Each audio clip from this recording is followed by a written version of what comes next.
If you could create your own version of paradise, what would it be like? Would you manifest a perfect peace? Would you line the streets in gold regalia, beauty, and your idea of splendor? Would you reconnect with those you lost? The question begs us to consider our morals, values, and ethics. It demands intense introspection and forces us to look ourselves in the eye and see truth incarnate. I don't know what you envision, but I do know it does not resemble this game's world. On the surface, Island Sequence 24 is serene and stunning. The beaches, palm trees, and opulent architecture ripped from the cover of a Los Angeles travel guide. The music is bouncy, the vista's a treat, and the scenes from a dream. What about this isn't paradise? Just look at these fun characters.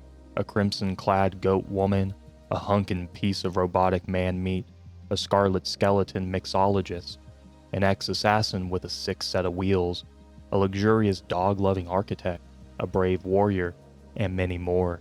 It's only natural for paradise to have such a colorful host of interesting folks. But looks are often deceiving. This enormous prevarication is a meticulously crafted gaudy facade intended to lull the uninitiated into a false sense of security. A paradise face conceals a Stygian soul. These people, each and every one of them, a suspect in the crime to end all crimes. An attack on the island's power structure, multiple bodies piled high, and hardly any leads. A crime of this magnitude, with stakes soaring, requires the best in the business. It's a shame the best to ever do it just happens to be a criminal herself. In Paradise Killer, players take control of Lady Love Dies, the greatest detective in the history of Paradise, as she untangles a complex conspiracy of interwoven motivations, corrupted aspirations, and wicked desires. Through rigorous detective work, sterling visual novel segments, and walking simulator-like exploration, players discover that sometimes the facts and the truth are not the same thing. Straight from the British Isles and fresh out the brains of developers Kaizen Gameworks and published by Australia's fellow traveler. Created and designed by Oliver Clark Smith, created and programmed by Philip Crabtree, with art by Clark Smith, Rachel Noy, Kieran Gregory, C. Bedford, and Amy Crabtree, and featuring music from Barry Epoch Topping, alongside numerous contributions from others, arrives Paradise Killer, a game that literally and symbolically represents a manifestation of a promised dream, a game which is the result of both Ollie Clark Smith and Philip Crabtree quitting their jobs and dumping their savings into a project they believed in sincerely. That sacrifice, commitment, and investment bore fruit when Paradise Killer released on Windows and the Nintendo Switch in September 2020, with ports for PlayStation and Xbox consoles following in March 2022, and this oh-so-very long video in the spring of 2026. This is a joke. In this video, I will review and analyze Paradise Killer. I will take out my magnifying glass, archaeologist brush, and AP English essay skills to present my thoughts on every aspect of the game. We will start with a brief story primer before beginning the review segment, which is split into the following categories: 3D first-person exploration gameplay, visual novel-style gameplay, technical, then rounding out with a more in-depth yet still mostly spoiler-free story overview. After the main review segment, I will present a personal anecdote-flavored interlude about the nature and value of intentionality when approaching video games. From there, we'll enter into the major spoiler caverns with my analysis of Paradise Killer's core themes, those being the dangers of religious fanaticism, capitalism as a tool of control, and the veracity and validity of the truth in the face or absence of facts. All timestamps for each segment are posted in the description box below. Alongside the timestamps in the description, I have included all sources as well as interviews with Kaizen Gameworks and additional reading pertinent to the themes present in Paradise Killer. But why Paradise Killer and why now? Answered simply, what began as a small video cataloging all of the games I purchased but never extensively played on the Nintendo Switch has quickly feature bloat shifted in scope, focus, and intensity. Among the slew of minuscule oddball who gives a rat's ass releases and maximally branded crossover bonanza nonsense amalgams emerged Paradise Killer, a game which in every respect has transcended my expectations. Initially, I wanted to treat old PK the same as its other bargain bin brethren, a concise 3 to 5 minute overview highlighting pros and cons and parading its overwhelming heavyweight visual swagger. For the sake of lost brevity and more so than ever required bluntness, I could not effectively manage to squash my McDonald's Big Arch Burger sized feelings into a compact kids meal container. It's for that McDonald's-soaked metaphor reason that Paradise Killer is receiving its own extended stay in my verbal equivalent of a spotlight. I hope you enjoy it all.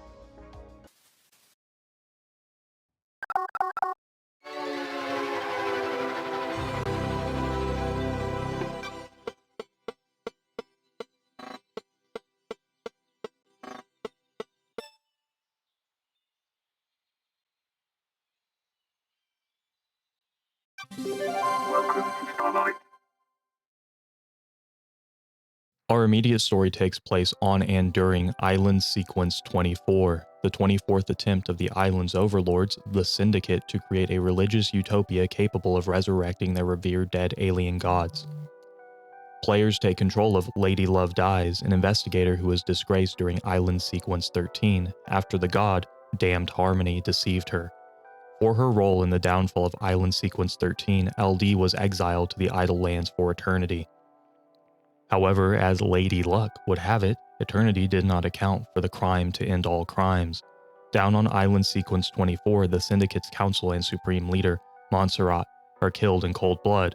Nobody on the island knows how or why, and to make matters worse, Island Sequence 24 is actively shutting down, since the Syndicate has begun the process of transitioning to their proposed final island, Island Cycle 25, also known as Perfect 25.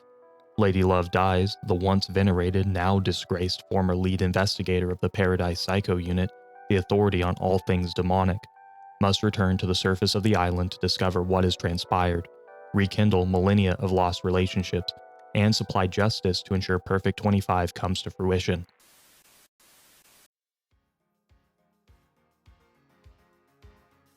When players finally take control of LD after touching boots down in a proverbial investigative-flavored Vaporwave surrealistic Fallujah, said players will know little about the island and will only have received a bare-bones briefing about the game's expectations.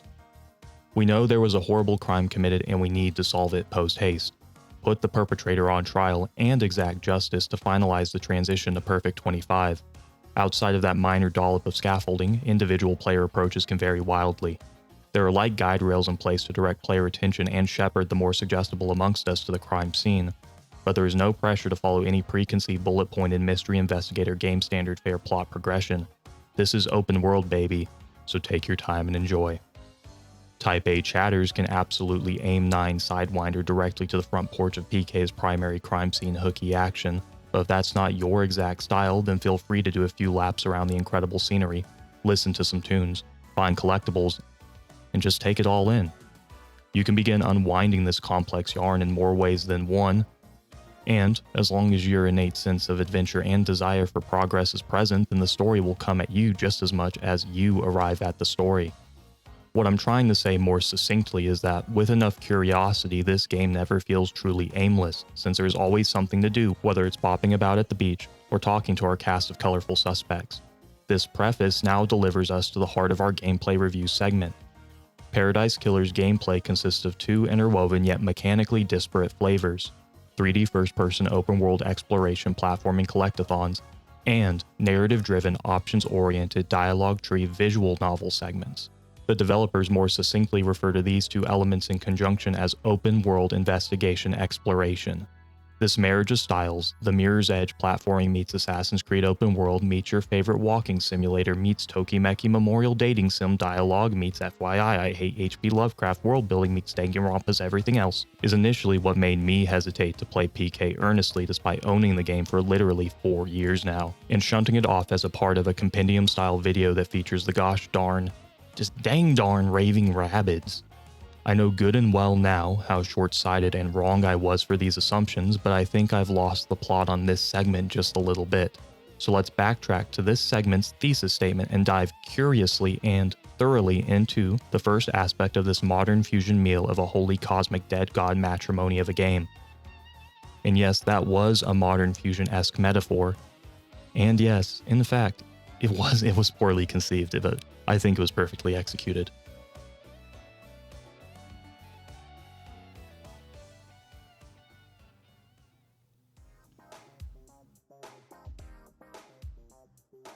The majority of Paradise Killer's moment-to-moment gameplay consists of first-person, point-of-view, open-world navigating a treasure-dense, meticulously crafted Vaporwave-inspired puzzle box world. This expansive and deeply liminal space contains clues, evidence, and leads meant to be found sporadically as curious players, bloodhound German shepherds sniff around the periphery of the initial crime scene, to only soon realize with a tectonic 2020 clarity that this whole island is the crime scene.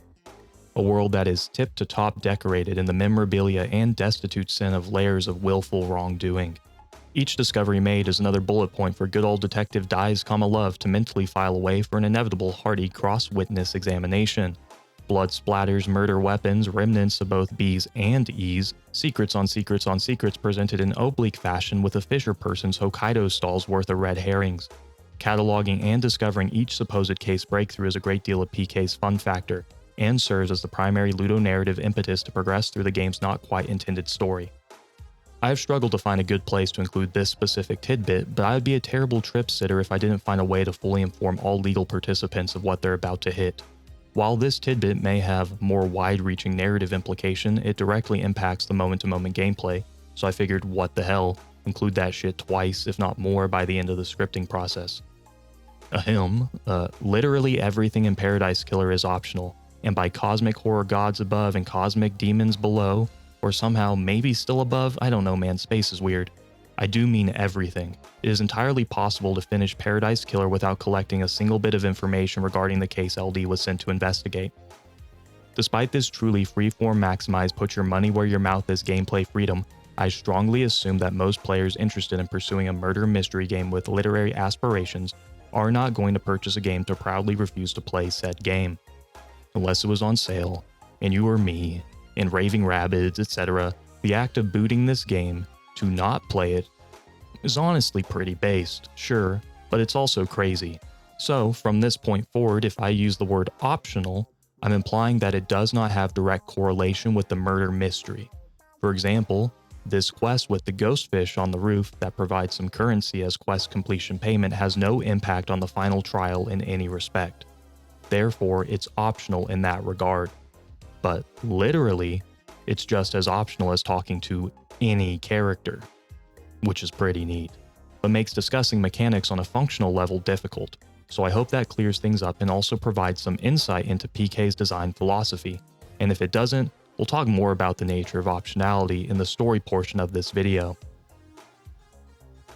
Just a bit prior to that aside, I intentionally avoided saying intended story because thanks to PK's open world elements, each player, led by their own soul's exacting and unique curiosity, will uncover and piece together this crime in their own order. I can provide 2 examples of this exact order variable crime conundrum from my recent playthrough. First, a small example. Directly outside and underneath Syndicate HQ, right around where the primary crime scene is present, there is a vial of blood located just off the shore.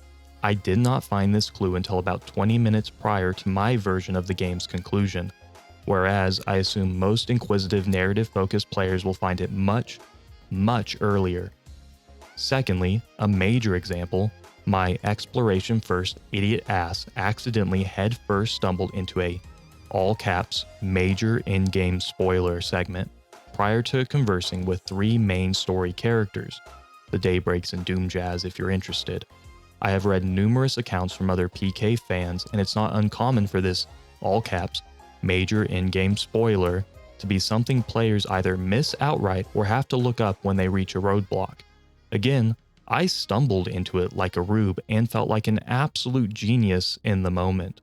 I mention these 2 examples to highlight that thanks to the intentionally designed open world, follow where the investigation leads you style gameplay, it creates unique and individualized experiences, and makes the Paradise Island setting feel like its own massively influential character, who instead of dialogue options, converses through its own unique exploration fare. Now, there's more to see on this island than a smattering of distantly shuffled clues.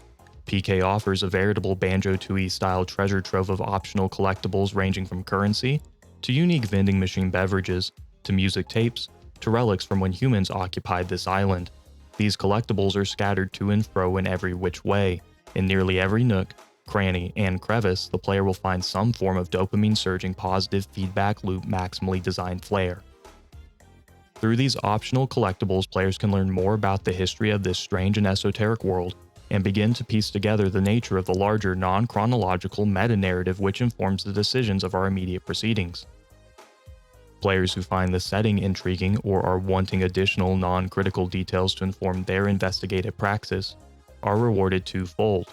Fold 1, players are actively exploring the world they already find interesting, in an immediate walking simulator look at all this fun stuff on the surface sort of way, and Fold 2, they are rewarded for their curiosity with additional text which informs their understanding of the world they occupy, in turn further investing players in said world by providing additional context.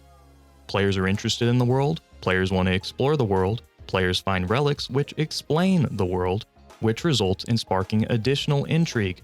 Repeat until finished, babe.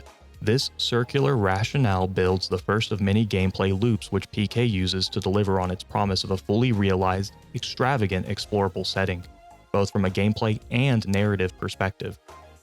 Aside from collectibles which provide both immediate narrative and non-linear meta-narrative progression, players also find a hard-cap limited currency, blood crystals. Blood crystals are an item which exists for explicit story purposes and enable players to purchase fast travel locations, upgrades, and gossip about the island's cavalcade of suspects. On top of this, narrative justification is provided for how fast travel occurs. Players pay the ferrywoman for the ride. This means that fast traveling to and fro is a costly ask and must be used sparingly because, technically, it is possible to run out of money and lose the ability to purchase higher priority resources. There are more than enough crystals scattered amongst the landscape to enable players to purchase everything they would like within reason, but the inherent scarcity and regular need for currency resulted in me taking additional care and heed to spend my crystals appropriately, and not splurge on every little thing just on the off chance a more relevant and pressing need presented itself. After realizing this was a resource management component, I was initially skeptical but hopeful about its resulting game patina, and now can report confidently that this additional layer of friction adds, not subtracts from PK's overall tone and larger thematic elements. Interesting scarce resource management friction or not, I don't think any of these optional collectathon goodies better exemplify exactly what Paradise Killer is cooking than the conversations with Shinji the Demon. Shinji is a four-armed blue demon who's constantly expletive bird flipping and dog dong hanging, and who's the first proper non-playable character the protagonist encounters. Shinji, much like the vending machines and trinkets, is scattered throughout the entire landscape of Paradise. Conversations with Shinji are often humorous, obscene, or occasionally deep with pontifications about the world everybody, for better or worse, is being forced to occupy. Kaizen Gameworks co-creator and director Ollie Clark Smith notes that Shinji was his favorite character and gave him a great amount of headroom when it came to pinning explosive exposition. Shinji's dialogue, like everything else in the game, is entirely optional, but as opposed to the more on-the-nose prestige-type collectibles, each observable, unique Shinji conversation borrows from Paradise Killer's second main gameplay style: the character-driven, individualized dialogue tree-centric cross-examinations, i.e., this visual novel-type stuff.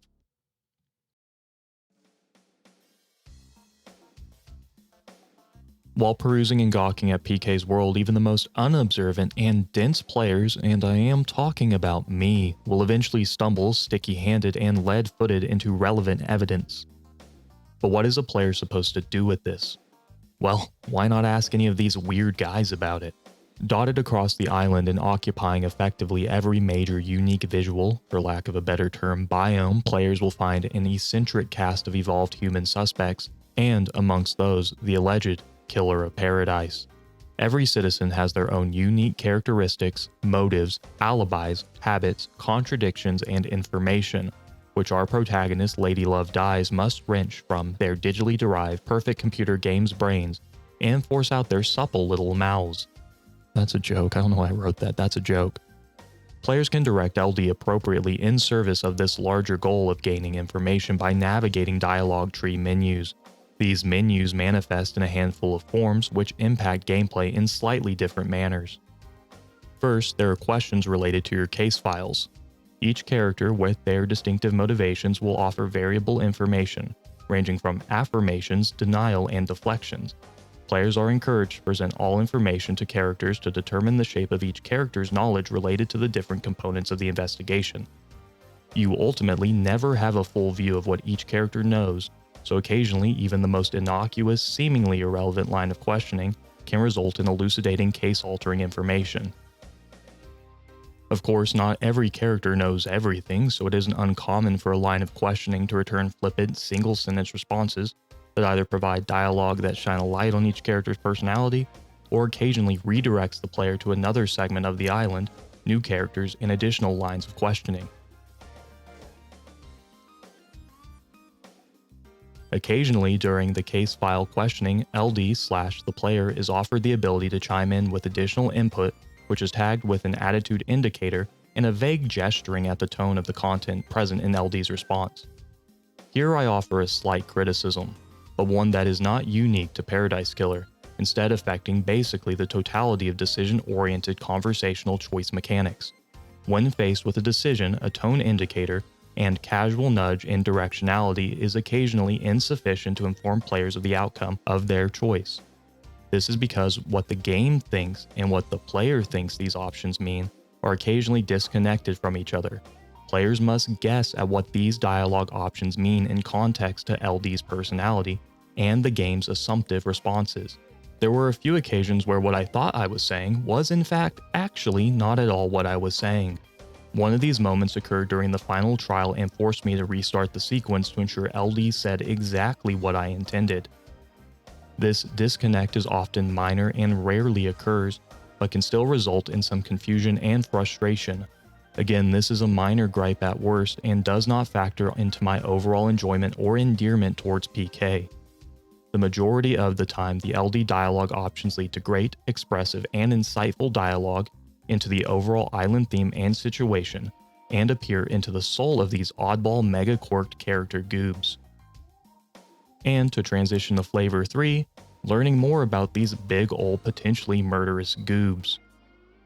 When instigating conversation and entering the main dialogue overview menu, players can select Hangout. These hangout opportunities mostly serve to further cement the rock-solid characterizations of each island resident through sharply written dialogue that occasionally drifts from the case at hand and provides context to the meta-narrative present. However, these moments are not without reward though. I do consider learning about these interesting folks to serve as a wholly sufficient reward innately, but more tangible rewards are present as well. Relics and the infrequent case-relevant piece of information, with at least one mega-critical piece of evidence being gated behind becoming almost best buddies with one of the gang. Characters do require their space, so players will need to treat befriending the remnant citizens of I-24 as a long-term goal to naturally gain their respect. Of course, just like everything, and I will mention this again, to really hammer this oh-so-important point home, this is optional. Though the story rewards and literal evidence and relic rewards definitely are worth the cost of entry. For the sake of thoroughness, I want to mention that there is also a rudimentary puzzle-solving mechanic in the form of hacking. Why'd I say it like that? Hacking. Players accomplish this by utilizing LD's supremely excellent Einstein-esque cosmically exactly correct laptop computer Stardust. These puzzles revolve around matching shapes, very much a the square peg and the square hole type of situation. I actually forgot to mention this existed in the original script and only have added this small blurb after additional footage review. More than anything, these hacking segments serve as gameplay locks, with certain hacking points requiring operating system upgrades to enable you to create different shapes. As a player progresses and explores, they will eventually receive the 3 OS upgrades, which enable full clearance to bust through all digital contraptions and holdups. That's it. Real simple. Kinda silly. Woohoo! That's Mario. There's a pejorative phrase that gets tossed around that is misattributed to art and products with minimal understanding of context and a mildly infuriating regularity. Style over substance. I would be a liar if my initial uninformed gaze haphazardly and erroneously aspersion cast this half-cocked truth full bore on a Paradise Killer. I say this to present you with a subversion of this trite phrasing, with specific attention to the way Paradise Killer implements its technical aspects. It says clear his throat. I don't need to do that. imagine I just cleared my throat. Paradise Killer is style in service of substance. Let me explain by starting with the graphical presentation. Paradise Killer is a complete package where disparate elements effortlessly interlock and by extension create situations where said elements are greater than the sum of their parts. For that reason, it is often difficult to untangle one aspect of the game from another.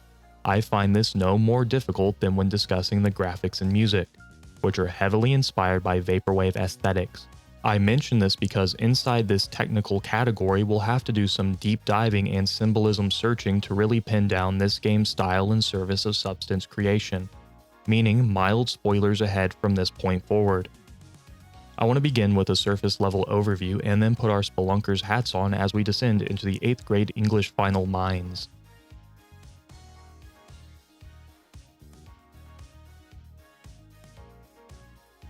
On the surface, Paradise Killer is a game which exudes confidence. The game features two unique art styles which are interwoven with a shocking amount of dexterity considering their dichotomous approaches. First, we have the visual novel style character designs. Every character ascribes by the silhouette rule, where each individual character can be identified in silhouette removed from any additional visual information, such as specific design details or colors. The designs largely align to the characters' personalities and responsibilities on the island, ensuring the main cast are memorable based on core characteristics. This is critical due to the sheer scope of the investigation and the number of suspects to keep a mental headcount of. The second visual style, the one we will primarily focus on for the remainder of this segment, is the art style present in the 3D environments. This art style falls closely in line with a sort of Vaporwave-inspired liminally or stage between, which for literal or narrative purposes this most certainly is a moment between, with the end of I-24 leading to the start of Perfect 25. This visual flavor extends much deeper into the game's menus and additional design considerations, such as for the backgrounds in the visual novel segments and these bespoke made-to-order loading screens. The team at Kaizen Gameworks expertly utilized the foundational Vaporwave aesthetics which proliferated common internet parlance to the mid to late 2010s to capture a laser dot sight precise style. But like I mentioned, the style present is in service of the substance. So what exactly does that mean in this context? Well, for that, we need to dig just a tad deeper. Vaporwave, the artistic movement and aesthetic, utilizes imagery soaked in 80s and 90s nostalgia in conjunction with soft pinks and blues and statues and plants and other kitsch memorabilia. Vaporwave stitches together these disparate elements to create a style uniquely its own. However, it does not remove itself from the zeitgeist. To do so would undermine the messaging. People need to associate the individual elements of the imagery to create the implicit connections necessary to materialize the intended emotional effect, one where consumer capital is put on trial. Frequent use of media figures and corporate iconography in conjunction with the liminal soft palette vistas and compositions create a somber, fleeting, cynical type uneasy comfort. Like something is not quite right here, like something went wrong for the right reason, or something went right for the wrong reasons. It's a tricky emotion to pin down, and mileage certainly varies as individual readings on art pieces vary just as wildly as the intentionality of the artists themselves. For some, these elements are pure, non-cynical nostalgia. For others, it's a fetishization of the past with intent to capitalize on the limited attention marketplace. Some people think it's hollow pop art, and for another group, a takedown of consumeristic culture and capital motivations. If anything, the big takeaway for our purposes is that Vaporwave can and often does serve as a critique for rampant consumerism and capitalism as a whole. This knowledge helps to contextualize some key thematic and story elements present in Paradise Killer. In the same way, corporations co-opt the Vaporwave aesthetic removed from the anti-capitalist undertones present in the artistic movement to paint over their capitalistic marketing cracks to sell more garbage shit to idiots like me, the Syndicate and their constant revisionist island history and voracious tinkering too have co-opted all the previous island shit to paint over the cracks in their slave labor horror society where literal blood is currency and nobody aside from their alien god-blessed overlords make it out alive. The islands in a literal narrative context are the byproducts of architecturally stitching together the best aspects of the previous versions. Kinda like stapling City Pop together with Simpsons in the color pink. It's the iteration that's the product, the iteration in itself is the art. Furthermore, the liminality present in Vaporwave adds a haunting sort of otherworldliness to the proceedings, which perfectly captures the equally off-putting yet engaging setting of Paradise Killer, a world where moments before you arrive the entire population was wiped out in the name of trying to maximize spiritual alien god profits. Actual monolithic corporate entities dot not only the set dressing periphery but also directly impact this game world. Two companies control everything and make desperate plays at being LD's friend, much in the same way that these unique suspect characters play coy to their realities. Nothing in this world is quite real, from the liminal landscapes to the constant lies spewed from the citizens, and the inherent ugly truth the players must contend with at adventure's conclusion regarding the protagonist's role in the Vaporwave-drenched tragedy. The fact that the Paradise Islands are dystopias parading around in the regalia of utopic thrill and excess is something only someone as corrupted by millennia of the system, like Lady Love Dies, could see. In her eyes, and by extension ours, this island in a roundabout way is artistic. LD is molded and elevated by a system of nebulous checks and balances which by force crushes the wills of every man and woman and venerates the monsters at the top. Paradise Killer's subtextual narrative reinforces anti-capitalist thought with tectonic authority, so it bears to reason this aesthetic, trendy as it may be, provides ample unspoken information about the extent of alien god corporate foobar. And we can't talk about all things Vaporwave without tipping our hats at that fine dame sauntering down the way. The music. PK features a range of tracks and moods that all align with the overall artistic theming. We have a smattering of jazz, muzak, and city pop inspired tracks amongst the other, less sonically obvious and more difficult to pin down, that serve as the underlying soundtrack to our investigation. This music, while feeling perfectly hand-in-glove match to the visuals and setting, often feels more like an O.J. Simpson hand-in-glove fit to the actual story. This of course is intentional and narratively resonant. But I have to mention that the set dressing often clashes with the gore and viscera-soaked crime scenes and accounts of profound warping violence. Again, our protagonist, Lady Love Dies, is a member of the upper crust society with a background in demonic bullshittery investigations. She is removed from the fear of death due to a cosmic gift of immortality, and serves to profit from the suffering of others. Perfect 25 is only present due to a 24th genocide enacted by the Syndicate, which LD is a member. Though, to be fair, LD was only present for 12 genocides before the system came for her too, and sent her into extended exile. For a person like LD, this sort of affair doesn't call for serious tunes and somber graphics. This is nothing. This exact brand of violence is the bread and butter for the Syndicate types. Even if it is more rare, though not completely uncommon either, for Syndicate members to fall victim to their own hubris on occasion according to the lore. All of this to say, the music slaps and further contextualizes LD as well as the investigation as a whole.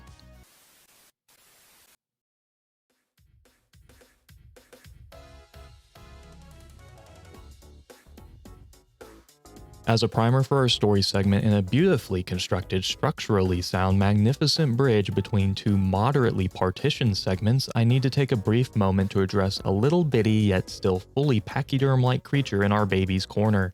These characters' names. More so, the way that Paradise Killer's writing style informs and works in tandem with our more standard audio-visual presentation. The introductory segments of Paradise Killer are an assault on the senses, and an attack on my first and only language, and extensive English proficiency. Names, phrases, places, terminology, all spouted confidently and deliberately are flash-fire muzzle blasted in close proximity to our player actions. All the world-building accoutrement, Tornado Alley twists, turns, and whips around with voracious alacrity.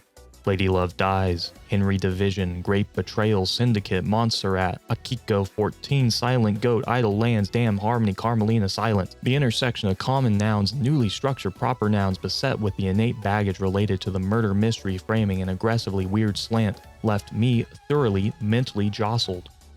Despite the Vaporwave aesthetics matched with a tropical locale and anime-inspired designs, the character names, locations, and lore elements, didn't initially impress any of those related tones upon me. With ample playtime and consideration, I can now successfully compartmentalize the newfound knowledge of characters versus locations versus ideas versus gods versus anything else.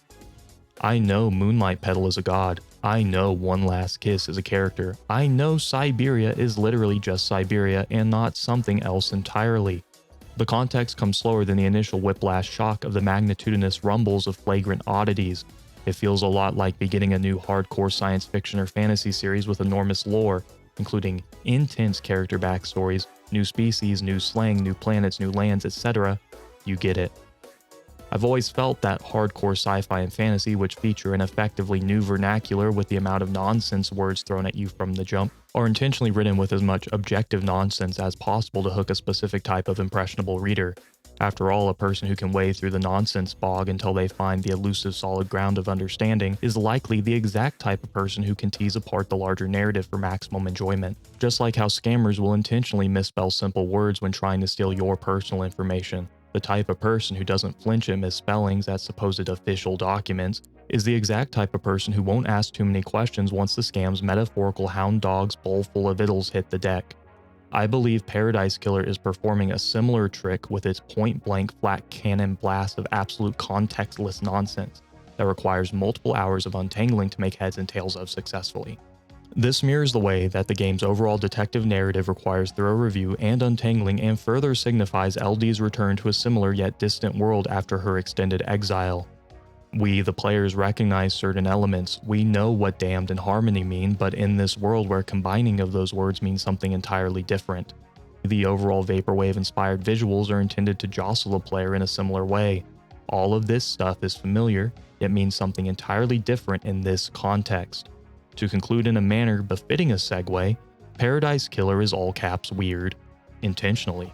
This weirdness serves to create a world where things are both familiar and completely new, and to serve the larger investigative flavored narrative, where players must dissect and analyze their surroundings and the world at large to make sense of a weirdly complex crime in a weirdly complex setting.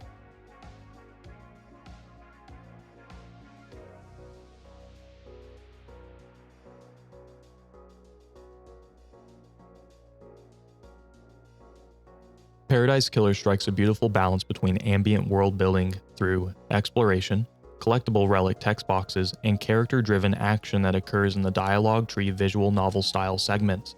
It's impossible to discuss Paradise Killer's overall story without first taking a look at the characters in aggregate through the lens of their association with the Syndicate, and the power structure that lies therein. And then, looking at the characters on a micro level to discuss their unique roles in tying together PK's immediate narrative and larger world.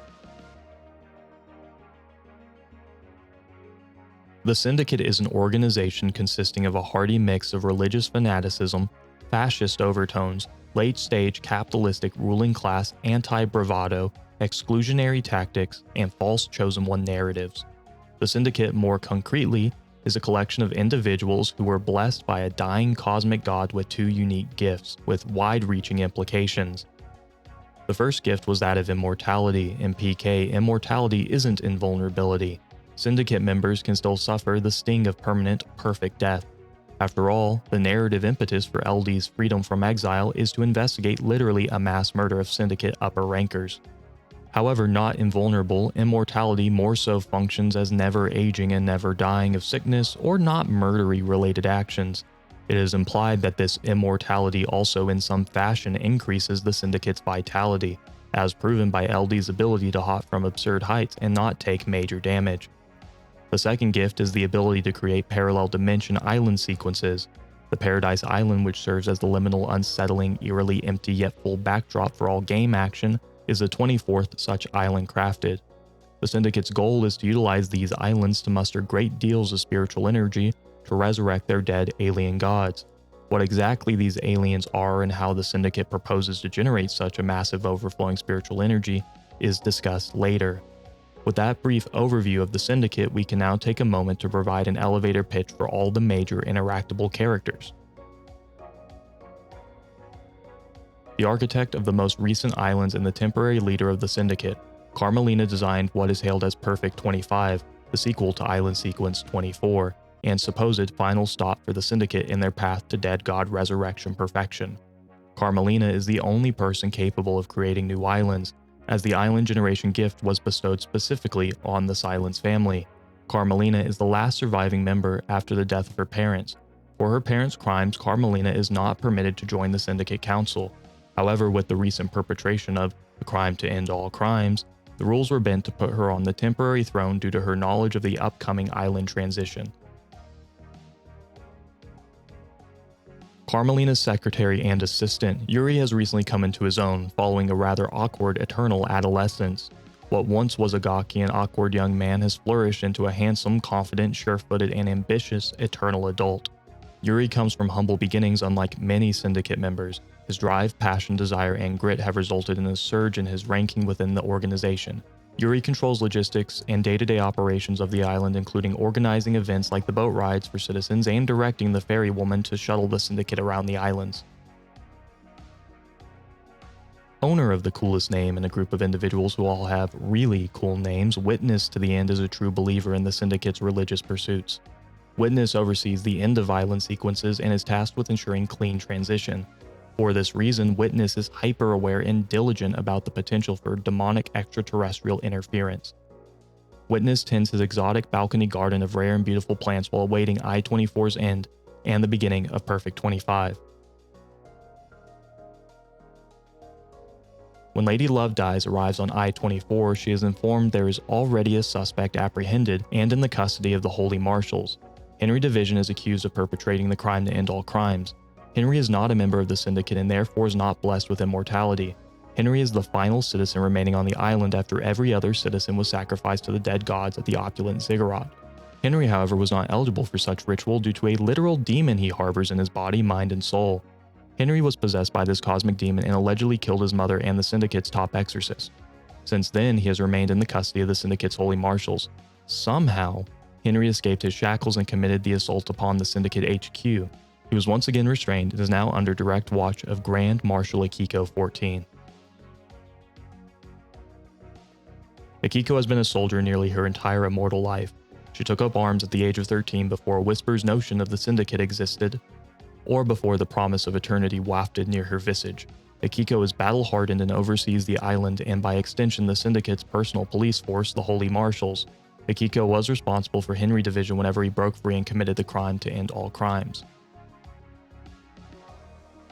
A longtime friend of Lady Love Dies and the wife of Sam Daybreak, Lydia was a longtime assassin gaining a great deal of notoriety for her acumen in the trade prior to meeting her husband and fleeing to join the Syndicate. Lydia currently works as the ferrywoman for the island. She is tasked with the transport of key figures inside the only car, Burn Parliament. Aside from ferrying around the island, Lydia's car has the ability to transcend dimensions, making her a key figure in transporting the Syndicate to each new island sequence. The husband of Lydia Daybreak and owner and operator of Knife Through the Heart, I-24's premier bar, Sam, like his wife, was once an assassin too, renowned for his immense talents. Sam was bested in combat by his once adversary, Lydia, and confessed his love, built bullet by bullet, metaphor, on the battlefield, causing his skin to melt away and his skeleton to burn red. Since then, Sam and Lydia have been an unbreakable pair.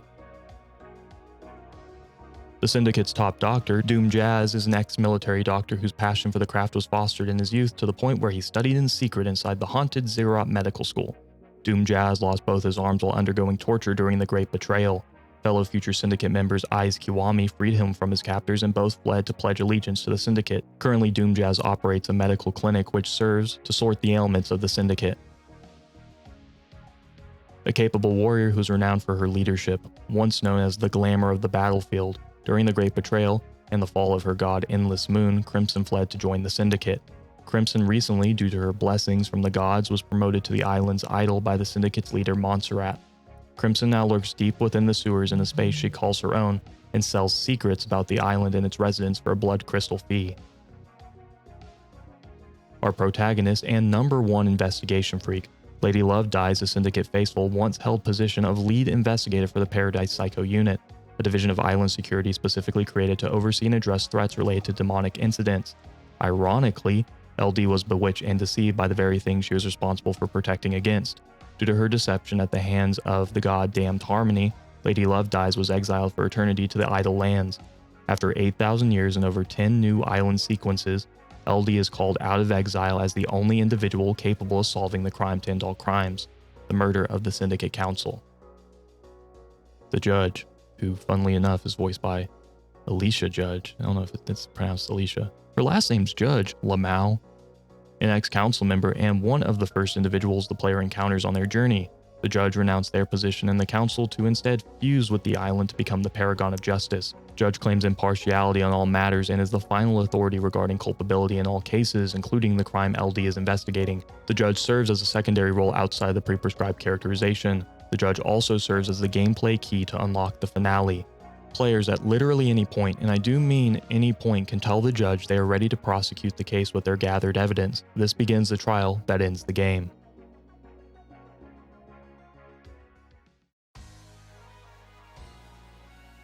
Overall, Paradise Killer does an excellent job weaving together disparate character narrative arcs. Early on, when players first touch their sick-ass boots on the ground, characters seem, at best, tenuously related to one another. But with each nice chat or downright rambunctious interaction, players will begin to Neo-style see the inner framework of the digital social hierarchical matrix taking perfect pristine shape. Character motivations are fleshed out even if they take some poking and prodding to manifest. Every character displays an ample amount of individuality, showcasing their larger-than-functionally eternity-spanning lives. While some characters share dispositions in minute ways, almost every character has their own quirks and wrinkles to separate them from the pack. In some ways, these characters are less like suspects to a murder mystery plot and more akin to Pokemon, where each player's favorite pixely depicted island resident sheds light on their own foible-ridden heart. My favorites, or as much as could be categorized as favorites, after all, every character with maybe 2 exceptions are terrible people. With that noted, I like Witness to the End with his true believer insanity, and Crimson Acid with her idol in the sewers routine. For the sake of full metaphorical saliency, if Witness to the End was a Pokemon, he would be any of the Lake Trio, with Uxie being the most visually similar. And of course, Crimson Acid is Go-Goat's head on Lopunny's body. It bears noting that no matter the temperament present, from cool and calm to blast you through the wall aggressive, no character when faced with directly or tangentially potentially incriminating evidence during examination ever surrenders from their position of innocence. No near god will dare admit to even a modicum's notion of minor to fucking major wrongdoing. All must become clear during the final trial to determine the culprit and to prove if there is a difference between facts and the truth.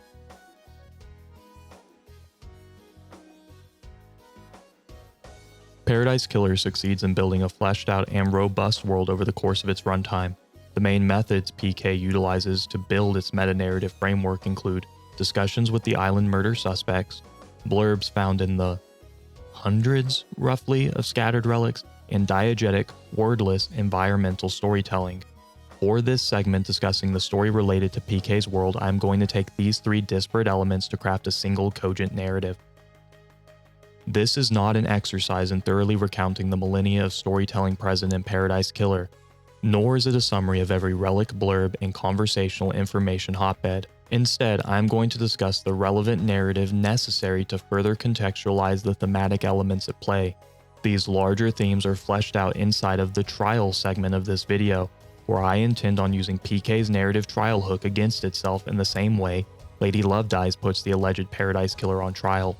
I will put Paradise Killer on trial and deliver a final verdict. Paradise Killer takes place on an alternative version of Earth. On this Earth, the people were once subjugated by cosmic authorities parading around as gods. These gods split the population into tribes and clans in countries around the globe and ruled humanity. The majority of our main characters were born during the reign of these gods around the year 1000 AD. Each character in their introductory bio mentions which god sign they were born under. Initially, I interpreted these exposition dialogue lines in the same way we would treat the zodiac. I'm a Cancer, she's a Capricorn, they're an Aries. However, with the clarity awarded from perusing the island in a maximalist fashion, and with the knowledge afforded to us through this context, it seems more likely that these are not simple star signs, but sigils of the god they were born to serve. However, much like our own Earth, the indomitability of the human spirit manifested in riots and uprisings erupted. This period of history is known as the Great Betrayal. Bands of god hunters formed and began the reclamation process of the Earth. One by one, they killed, captured, or forced their once cosmic overlords to retreat. Despite the bloodshed, not all humans fancied the rise of the god hunters in this new age, instead favoring the innate desire to remain committed to their higher powers. During this upheaval of monumentous proportions, a new god entered the fray: Silent Goat. Whether Silent Goat was aware of the uprising and the general hatred for cosmic beings is unspoken, but what is pertinent is that Silent Goat was captured and tortured.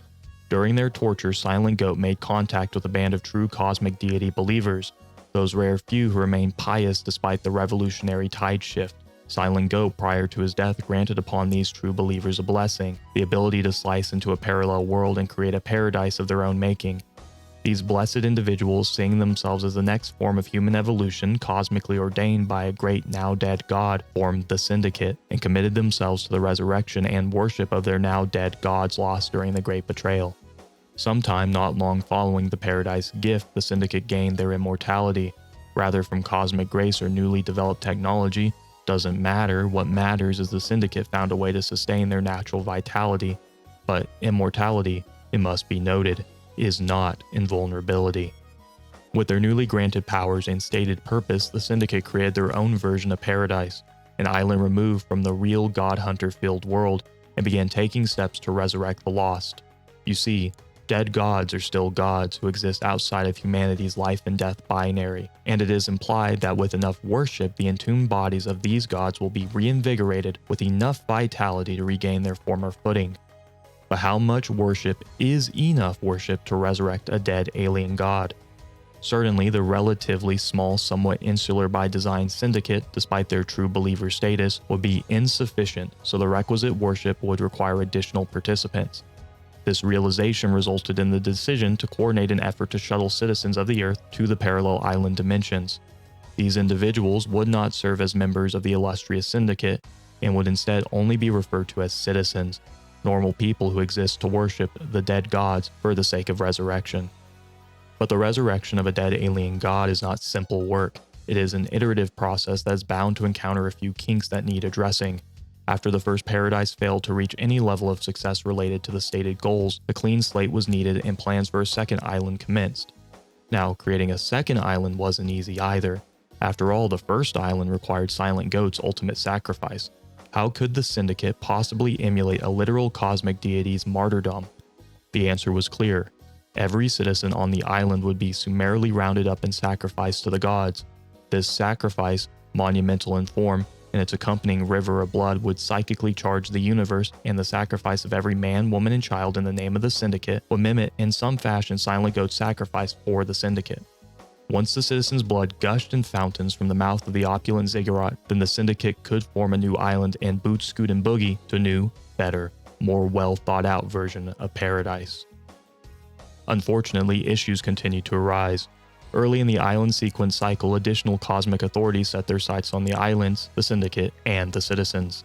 Unlike on Earth, these alien beings were not gods but instead demons, tricksters from the stars hell-bent on usurping the Syndicate's authority and incidentally scuttling the long-term dead alien god resurrection goals. The demons would breach containment, bewitch and deceive core members of the Syndicate, and require the creation of new island sequences, each time requiring another massive sacrifice at the ziggurat, the creation of a new paradise, the capture of more human chattel to worship the quote-unquote correct gods, and newly introduced bureaucratic parameters meant to remedy the issues present on the previous island iteration. Each island at its inception viewed as veritable perfection, each island another footnote of folly. A brief description of all island sequences can be found throughout the world, expositing on each attempt with the blurbs ranging from candid to vague to flowery to nonsensical. These relics are just that, relics, byproducts of unreliable narrators selling us a depiction of the facts that may or may not reflect the truth. Island Sequence 2. A dreadful time. We learn of the demons in the stars. They come for us. Island Sequence 5. Our architect, Romeo Silence, is deceived by cosmic deceit, lured into treason against us by a god.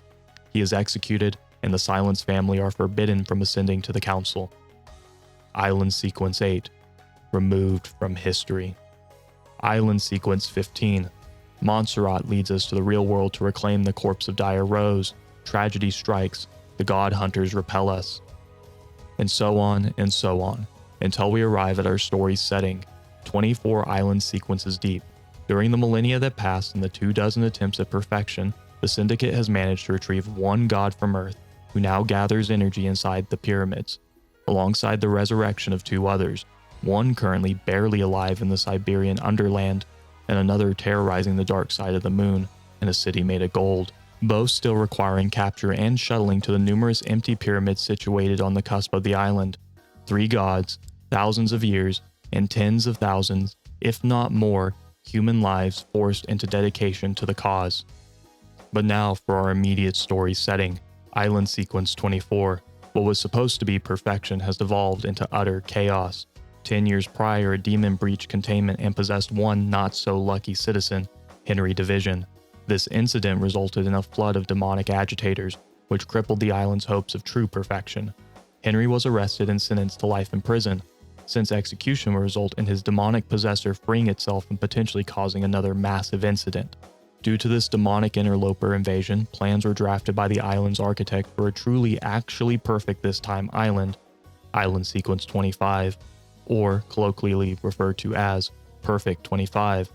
Once again, to generate the requisite spiritual and psychic energy to create Perfect 25, every citizen not named Henry Division or in service of the Holy Marshals was rounded up and ritualistically slaughtered for the sake of the gods and the Syndicate. Following the ritual and the shuttle of a few key Syndicate members, the Syndicate's council, a collection of the highest-ranking Syndicate members, entered into their hallowed HQ chamber to perform closing rites, only to never leave again. The crime to end all crimes is committed, a terrible fate, a mass murder to the highest order. To sort the truth from the facts, ex-lead demonic investigator Lady Love dies, a Syndicate member who was once bewitched by a god and singularly responsible for the dissolution of an entire island sequence. A woman who, despite her execution-worthy crimes, was deemed far too valuable to die, is summoned from her exile, and for our purposes, to start the game.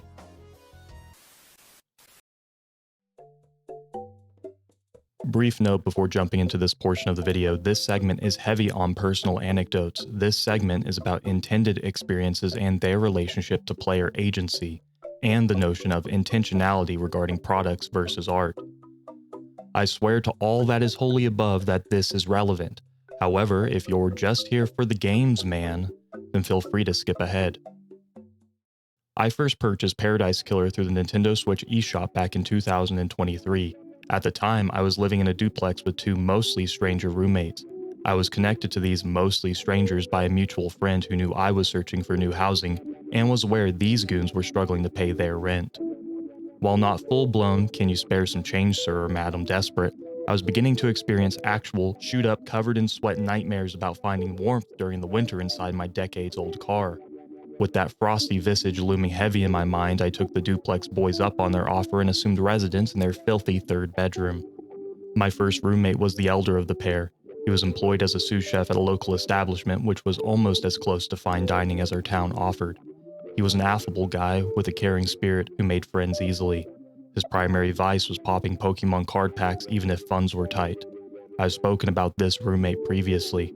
In that video, I mentioned his truck broke down and he couldn't afford repairs. However, miraculously, he pulled the elusive and coveted Moonbreon Pokemon card and flipped it at a local card shop to cover costs. I see him as one of God's favorite children. My second roommate was younger than both the chef and myself, slight in stature but massive in muscle bulk. This young man found reason for being underneath the bench press pole. Built like a Tonka truck, he drove a beater fluorescent gaudy Mustang and held questionable and problematic beliefs about women. Barely old enough to drink, the hope existed that he may see error in his ways, but hope is hardly an actionable plan. He ate nothing but chicken, rice, and boxes of Cheeto macaroni and cheese. One spring day, I came home from work to find that same Cheetos macaroni and cheese burnt to the base of a high-quality pot. Our only quality pot. The stovetop burner not fully turned off. Alongside the putrid stench and visceral imagery, the oven was set to 400 degrees and a bottle of aerosolized cooking spray sat perched above, collecting enormous amounts of direct and ambient heat. I was convinced that we were moments away from an actual explosion and kitchen fire. Where was he? I don't know. Probably at the gym. And for me, I was awash in a haze. Better than ever before, to be certain, but nobody moves in a duplex with strangers because they're on a winning streak. I'd almost entirely reconnected with the notion that kindness is cool and patience exceeds the parameters of virtue. However, a growing disillusionment with barrel-bottom scraping remedial menial employment, a spiritually motivated fallout with my dream employment, and the realization that I had an actually useless 4-year college degree had imparted a cynicism whose pernicious hooks broke skin on a physical and mental level. All this to say, I was well between east and west, between newfound earnest positivity and crushing well-worn apathy. In many respects, I was, as they say, neither here nor there. The bedroom was filthy, but I was blessed on 2 fronts. My possessions numbered so few that they all fit in the chassis of my car, and in those possessions I had a collection of cleaning supplies. I took to the task of shucking a shell of dirt from the window pane, meticulously cleaning God knows what out of carpets, and removing the long-lost possessions of whichever wayward soul last occupied the premises. Amongst those, a rusty pocket knife, exactly 3 condoms, all of which were different variations of his or her pleasure, the second Song of Ice and Fire novel, The Clash of Kings, Robert Rowland Smith's big fat red clown-nosed self-help book Breakfast with Socrates, a pair of jet black almost combat boots, 2 Bibles, both King James, and a lone screwdriver. The furnishings were provided, so I moved everything to positions not literally motivated by feng shui, because I don't really know what that means, but spiritually motivated by something similar. I settled in and began the grind. 1 day turns to 2, turns to weeks, turns to months. I made full acquaintance of my roommates, stopped a kitchen fire, and at some point purchased and attempted to play Paradise Killer. I mention all this information for good reason. It all has to do with intentionality. Somehow, along the way, during my year at the duplex, my ability to act with earnesty evaporated. So when one weekend day, while rotting in the filth of mental degrade watching more YouTube than healthy, I stumbled upon a list of standout indie games. I discovered Paradise Killer, a game with an eclectic Vaporwave style and ridiculous characters. A flash of inspiration ignited my action pistons. I purchased the game then and there. By sheer coincidence, maybe cosmically ordained, the game was on sale. I doubt I'd complete the purchase if the game sat full price. That full price would have so thoroughly doused my inspiration flame, but that didn't happen, so I ruminate on realities distant, garbled, and inaccessible. I don't know if I would confidently declare that it is possible to play a video game wrong. One of the excellent benefits of the medium is the player's individual input on the particular pacing of the story and gameplay elements. For example, if you and I both sat out to play Final Fantasy VI, but I only cared about gameplay and rapid fast mash through the dialogue boxes and did not engage with the NPCs or optional content, but you, my straw person, read everything diligently and spoke to every NPC and grinded levels and did side quests, we would both have experienced Final Fantasy VI. But the shape of those experiences so radically departed from each other. You and I can both say Final Fantasy VI rules, but the reasons why, the experiences we had, the games we played, diverge so thoroughly that the statements may as well have little to do with each other. Take this example of a story-focused game with optional content and then multiply it by at least a couple dozen when it comes to open-world games. The freedom granted to players is a massive selling point and allows for largely divergent player experiences. The first time I played Breath of the Wild, I hated it because I managed to deftly, almost expert-like, open-world Poryomaniac wander everywhere, but places actually interesting. I thought the game was doo-doo, but on a second playthrough, with an experienced friend serving as a guide of sorts, I found why the game actually rules. On topic, Paradise Killer is a game with extensive open-world elements. The game contains within it multiple gameplay styles which provide ample allure for many different player types. You have a visual novel-inspired dialogue tree-intensive anime-coded murder mystery story for people who like game narratives, anime, or murder. You have an intriguing open world with lots of cool stuff to gawk at for the walking simulator digital 3D art exhibit patron types, an enormous amount of collectibles for anyone who wishes every game was more like Donkey Kong 64, and 3D first-person platforming for mega freaks who live life on the mirror's edge. With so many flavors, this basically turns into a veritable Michelin star tasting menu of optionality. If one draws you in, maybe you'll stick around for the others. However, if you're me, floating in a pseudo-depressed, heart still beating, lungs still breathing, though thoughts head mostly empty, borderline comatose, Ogmandino perfect sucker's wet dream, approaching this game with any degree of intentionality, just hoping something clicks, really failed to impart an impression. This brings me back to the idea of playing a game wrong, in a particular example which is electronically transmitted from my brain to my dexterous 100 words per minute typing fingers, LA Noire, or more specifically, Funhouse's playthrough of LA Noire titled Idiot Detective. An apropos allusion due to the fact Paradise Killer also focuses its attentions on an investigator. In LA Noire, players play as Cole Phelps, an up-and-coming detective in 1947 Los Angeles, as he solves numerous hard-boiled detective thriller cases. The game typically has a rather dour tone and focuses on graphical and narrative fidelity. LA Noire is a rather serious game with an all-caps serious tone and atmosphere. But what if you took full advantage of those Grand Theft Auto vehicle physics and forced old straight and narrow Cole to ram his vehicle through crowds and devastating collision crash constantly and regularly, temporarily procure, not steal, civilian vehicles? What if old Cole never got anything right? What if the player, in the name of comedy, refused to cooperate with the game? Is this playing the game wrong? Is this the developer's intended experience? Or by virtue of allowability, is any experience developer intended? Or is making the conscious effort to attempt to assume the mental and spiritual composition of Cole Phelps to engage in genuine role-playing as the optimal way to play? To wrap back around the Paradise Killer, in Paradise Killer, the player is granted enormous freedom to interact with this game world in whichever manner suits them. You can go stare at odd vistas, talk to the style-drenched characters, or engage with the platforming collectathon elements, or endeavor to assume role-playing the likely actions of the protagonist, Lady Love Dies. To add a wrinkle to this idea of player freedom and intended experience, the moment after players are shuttled to the island proper, they meet their third NPC, the Judge, and there they retain the right to immediately conclude the game. Paradise Killer is a game about determining who committed a terrible crime. The player in essence is the investigator, litigator, and executioner.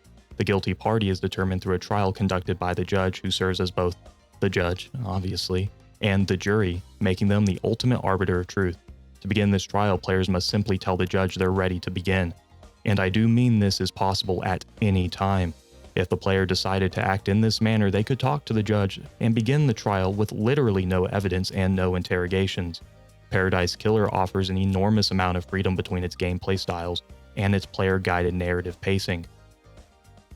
In 2023, I somehow managed to do none of the above successfully during my brief 2-hour jaunt around the island. I so thoroughly managed to insincerely approach and appreciate this confluence of art and product that I left with a rather rock-solid opinion that there's no valid direction offered or value stashed on this island world. I have carried this opinion for years, and from my research skimming through online reviews, many other players left with similarly shaped opinions. This insincere approach that lacks any joy or attempt at intentionality calls my previous question to task. Is this the developer's intended experience, or by virtue of allowability, is any experience developer intended? With this context laid out, I'm going to clearly state that I believe that in most cases, you cannot play a game wrong. These are ultimately products for purchase, and how a consumer engages with their purchased product is their prerogative. But as a piece of art, I firmly believe that an individual can completely break from the artist's vision, that the way they play can be incongruent with artistic intention. The way I first played Paradise Killer was not playing the game wrong, but it was experiencing the game wrong. If I wanted the true experience, I would have to approach the game with the intention of experiencing the world, characters, and mechanics in a way the developers envisioned. During this second playthrough, originally for a silly compendium-style Dusty Switch Games video, I made a commitment to at minimum engage with maximum earnesty. That doesn't mean play perfect, that doesn't mean be optimal, and it doesn't mean to follow any pre-prescribed guides or methodologies. It meant that I would play this game with curiosity, fervor, and look for the good. And, as the old adage goes, if you seek, so you shall find.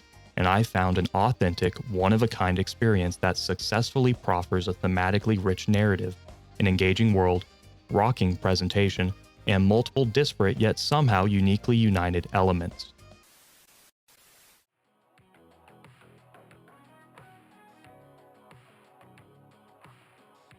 To truly understand a structurally integral pillar of Paradise Killer's story and theming, the Syndicate, we will dive into the nature of religious fanaticism as well as explore the actions and dynamics present between the Syndicate and the citizens they oversee.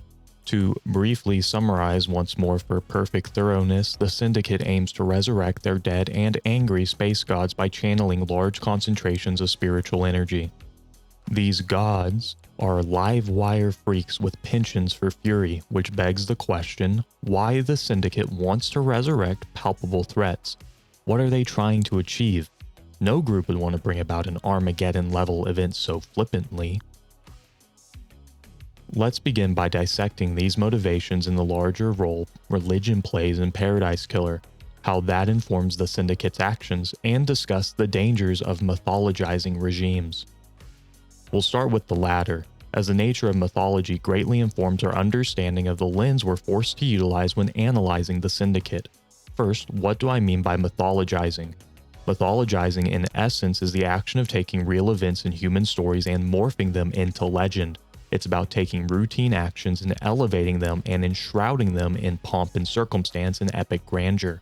Paradoxically, these massive implicit feelings are attached to simple to understand narratives in order to allow for easy transmission from generation to generation. In Paradise Killer, nearly every aspect of the narrative is delivered entirely from the perspective of the Syndicate, the island you occupy created by the Syndicate, the characters you speak to, Syndicate, the infallible supercomputer that stores vital information, created by the Syndicate, the character you control avatar-like, Syndicate. It bears to reason in a world where everywhere you look you see nothing but Syndicate meddling, that even the most bare-bones information received would also suffer from the same biased fate. Prior to grasping the exact composition of the Syndicate's crimes against humanity to further their religiously oriented goals, I need to explain myself a bit. After just arriving on the island and receiving my call to action, and well before understanding and grasping the reality this world occupies, I read every relic, statue, and island sequence memento from a place of genuine sincerity. I read this information as if they were statements of indestructible truth. But as more information is gathered, and PK's overarching theme of facts versus truth came more into focus, after I made Lady Love Dies deftly sell disparate facts as definitive gospels, and to have those slipshod notions received by the supposed arbiter of justice as legitimate, it all became resoundingly clear. This information I had taken as perfectly composed facts may actually be closer to myth or legend or downright propaganda. Take for instance the information about the Great Betrayal. From every distinctive piece of information we can gather, the Great Betrayal occurred when humans who were born under the rule of gods usurped their masters and made claim to the lands. In PK's fiction, this was a travesty. Hell, it's in the name. The Great Betrayal. Humans betrayed their gods. The Syndicate frames this event as wholly negative. As a result, their gods were killed and now they require resurrection. But as an outside observer, the notion of marginalized individuals overcoming literally cosmic-scaled odds to maybe not win, but at least stake claim in the battle for autonomy is rather positive. We root for the rebels in Star Wars and Neo, Trinity, and Morpheus in the Matrix. We don't need to look too far back in our own human histories to find instances of the people overthrowing crowned authorities committing atrocities. From this perspective, it's odd that this particular rebellion is framed as a tragedy, as a quote-unquote great betrayal. Furthermore, the main party that oversaw this shift in power, the God Hunters, are framed as fated rivals of the Syndicate, a group which the Syndicate has battled on numerous occasions according to the mythology, a group that opposes the resurrection of the gods they work so hard to kill, and a group which, on at least one noted occasion, infiltrated the islands. Is it more likely the God Hunters are generically traitors to humanity, great betrayers, like we're led to believe, or that the God Hunters are just enemies of the Syndicate's specific cause? If we dig through the 24 island sequence mementos, we'll find numerous instances of central figures being painted in either heroic or villainous lights. In the 7th island sequence memento, we learn that Grand Marshal Akiko 14 suppressed a violent citizen uprising, the uprising itself bringing shame and dishonor, but codifying Akiko as a decorated marshal and member of the Syndicate. Similarly, in the 13th sequence, we learn as much as we ever do about the deceit that landed Lady Love Dies in exile. LD is painted cleanly as an object of ridicule and singularly responsible for the failed sequence. One of our core characters, Carmelina Silence's family, was banned from the council positions due to her father's deceit in Island Sequence 5. The sin of silence, it reads. We never learn why LD was deceived or what caused Romeo's silence to stray from the path. We don't exactly know what caused the Citizens' Rebellion either. All we know is what we're told, and the harder players look at the conditions of the citizens and the nature of the islands, the more nefarious the Syndicate's goals become. With this context, the syndicate's framing of situations is unreliable at best to dishonest at worst. It begs us as players to recontextualize the information we receive during the playthrough. Is what we're learning a simplified mythology of the island sequences, easy to understand stories about a few central figures who either led the charge or collapsed under the pressure, tied to a simple numbering scheme and single sentence histories? How much of the information gained is legitimate enough to cleanly ascribe any level of truth? These sorts of questions sit at the heart of our analysis and are critical to understand before digging deeper. Our narrator, in a sense, is as unreliable as they come, and that's intentional because buried within the mythologized history is a group of individuals motivated by deeply religious convictions. This mythology paints their struggle as just and necessary, and those who impede their vision and aspirations as fools and foes alike. The truth on these matters is likely more gray and requires context left deep in the recesses of history. In his 2007 book, Holy War, Just War, Exploring the Moral Meaning of Religious Violence, minister and Dr. Lloyd Steffen defines 3 key features of religious fanaticism. First is religion's ability to meet the needs for transcendental relationships. Second, what the religion offers is an attractive option due to what it promises to do for the individual. And third, it serves as a live option which satisfies the human need for meaning, power, and belonging. We will use these 3 tenets as the foundation of our analysis of the way Paradise Killer's syndicate approaches their relationships with divinity and determine the manner their fanaticism presents.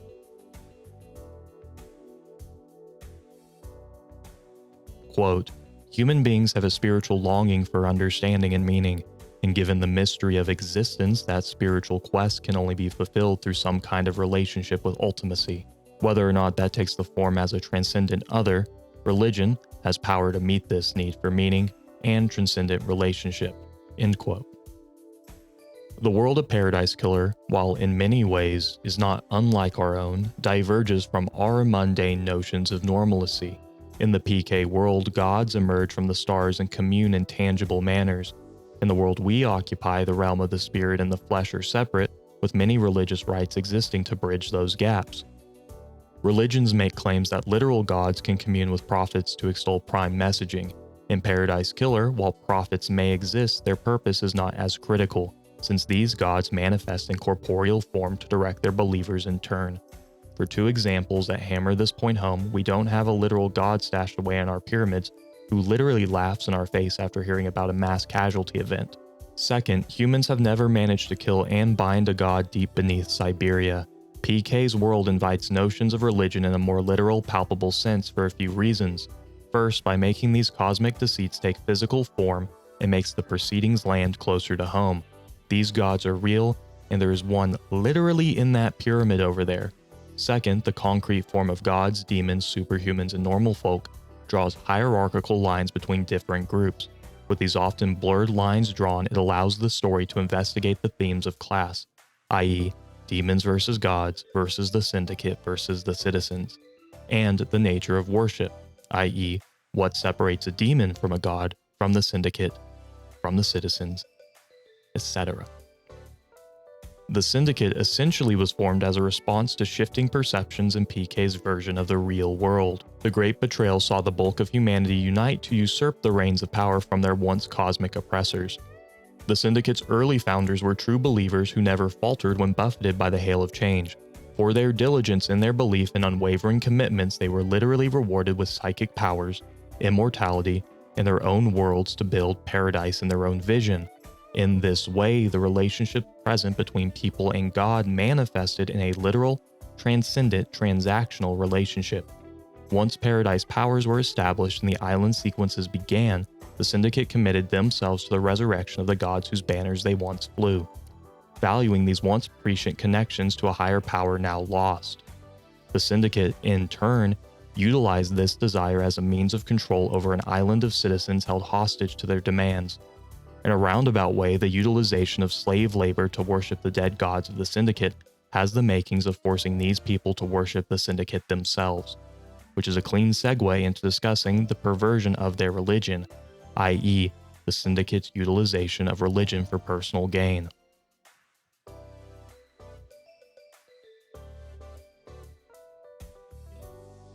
Quote, "It presents itself in such a way that those who find their way into it come to express themselves in ways consistent with the particular vision of ultimacy at the heart of this religious form. People are not attracted to demonic religion because it is false or a perversion of religion. They are attracted by all it promises to do for them, and more often than not, it delivers on its promise." End quote. As the island sequences progressed and changes to logistical structure took hold, the creation of currencies, expanded labor and religious expectations, council changes, and the more present than ever cosmic threats posed by star demons all eventually culminated in a schism between the way religion was viewed by the Syndicate and their captive audience of citizens. For the citizens, stolen away from their homelands and used as conduits to connect to the distant stars and spiritual channels to begin the resurrection of the banner gods, the value of the Syndicate's religion was nebulous at best and evil and cruel at worst. To force a person to worship a god they likely despise, refer to all the discussion of humanity's great betrayal, and toil for a lifetime for literal blood currency stripped of agency and hope and eventually marched cattle-like to an opulent slaughter. If these gods require these actions from you to better the lives of the oppressor, then what value does this god hold for you? However, from the Syndicate's point of view, by using the framework of religious trial, they expertly subvert their own stated desire. They want the resurrection and return of their gods, and over the course of literal millennia, they had basically nothing to show. One god in a pyramid, and two resurrected outside, one beneath Russia, and another terrorizing the dark side of the moon. The Syndicate's stated purpose is a rousing failure considering the scope and timeframe of their activities. However, their religious activities, most foul and corrupt, have generated for each of them an enormously comfortable, lavish, and utopian lifestyle. In the eyes of the Syndicate, their supposed individualized emotional resurrection trials may not have generated much in terms of literal results, but the ambient results, the luxury, the power, have created a positive feedback loop.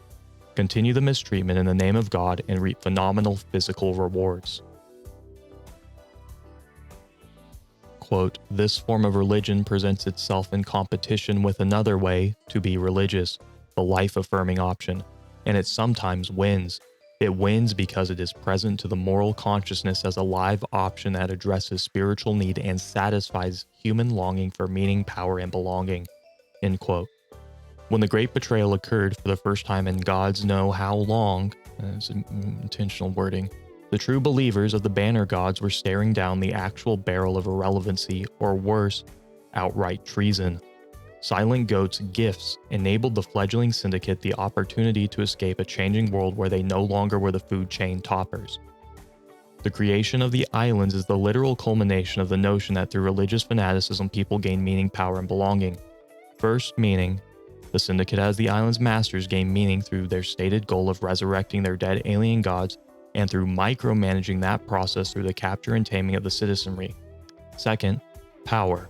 Furthermore, the Syndicate is able to gain a sense of power through the action of dictating societal standards for both their stated purpose and their implied rewards. Third, belonging. Belonging is a tricky mistress and the primary culprit of the crime to end all crimes, which kick off our POV of the story. It's only natural for power structures to become more insular and create even more power structures. In PK, the Syndicate created a council of the most powerful and influential people who not only imposed restrictions and expectations on their population of citizens, but also on members of the Syndicate. The murder of the council calls into question the nature of belonging present when an in-group effectively creates an unequal out-group.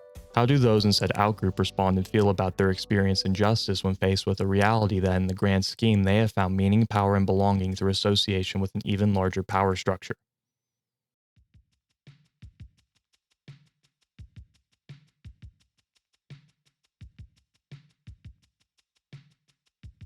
In this world, the only thing that separates gods from demons is a charitable framing. In the same way, the only thing that separates an excuse from a reason is said charitable framing. Gods are not inherently magnanimous, though that doesn't eliminate that possibility. See the sacrifice of Silent Goat. Many gods are profoundly violent, lustful, and brash. Similarly, the same can be said for demons. Not all demons are inherently vengeful, though some are. See the narratives constructed around Eldie's exile and the fall of House Silence. Some are rather thoughtful and considerate. Gods and demons are both channeled through the same psychic pathways. The process to resurrect the Syndicate's precious dead cosmic gods is the same as communing with an astral demon. Throughout the runtime of the game, players interact with two supposed demons.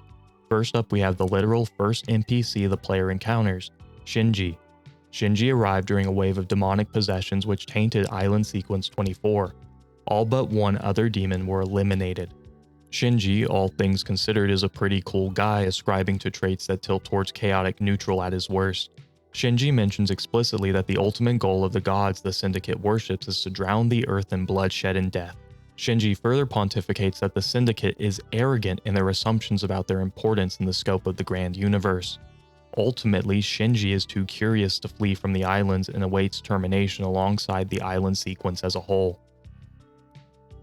The second demon is located inside the body of the citizen Henry Division. While players never directly interact with this demon, we still learn about the way this possession has affected Henry and how it may contribute to the crime to end all crimes. This demon in Henry has scorched runes into his skin and caused bouts of blackouts during which Henry loses control. However, it is revealed that the demon does not explicitly control Henry, instead only guiding him loosely. With this knowledge, players can gather that the lines differentiating gods from demons are at best arbitrary. See this meme related to the matter. Our glorious dead alien gods, your dastardly alien demons, our trusted cosmic advisors, your deceitful demonic betrayers, etc. The Syndicate, as the overarching power structure, draws these arbitrary lines with expectations that its members and citizenry fall in line. Narratives surrounding cosmic deceits are plentiful in the mythology, but what exactly separates a Romeo Silence's brush with cosmic authority from the true believer aspirations of witness to the end is entirely based on Syndicate norms and the desire for the maintenance of power within this structure. When LD made contact with Damned Harmony, the result was God Hunters pouring onto the island, as literal an attack on the power structure as possible. To minimize these tiffs, the list of approved gods is made clear and deviation is met with harsh punishments ranging from exile in the case of LD, execution for Romeo Silence, or life in containment and 24-hour watch in the case of Henry Division. This inherent friction created in the gods versus demon categorization struggle informs one of the core conflict types at the heart of Paradise Killer's narrative. This gods versus demon conflict is the most wide-reaching and meta of the field, but sets the tone in a way that the distinctions are arbitrary and, from an outside observer, a little absurd. Other conflicts include the Syndicate versus demons, the Syndicate versus the Syndicate's council, the Syndicate versus the citizens versus gods, the citizens versus demons. These arbitrary lines reveal themselves in numerous conflicts. For example, the Syndicate Council and its membership rules are privy to exclusivity clauses and bans which create friction between other Syndicate members affected by them. The citizens are immediately affected by the gods versus demons debate in the way that they are expected to perform worship and steer clear of the dark cosmic arts. The Syndicate versus citizens distinction seems black and white, but Grand Marshal Akiko 14 believes holy marshals, who are citizens, earn the right to join the Syndicate and gain immortality. The Syndicate believes otherwise, creating barriers where Akiko wishes there were gates. I am sure you are getting the picture. The application of hierarchy and distinctions between groups continues to throw wrenches in the works of PK's internal political and religious climate.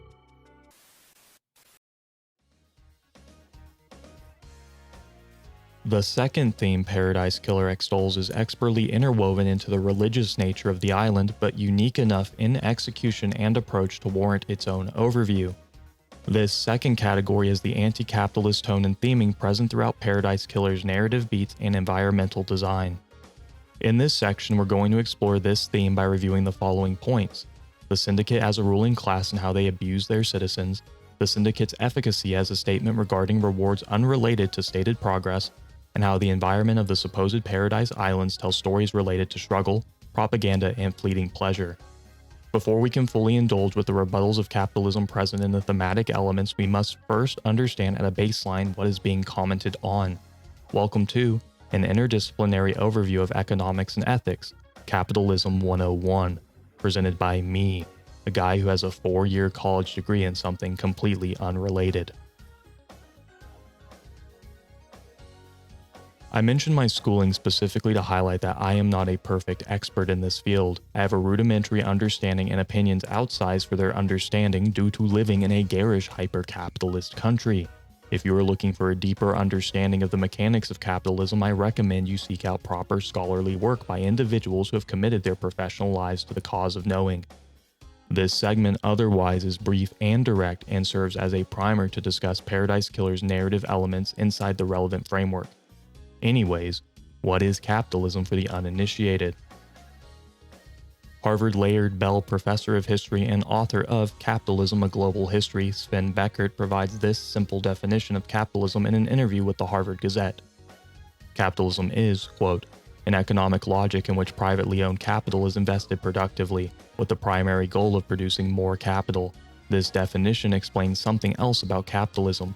Namely, it's an expansive way of organizing economic life, end quote.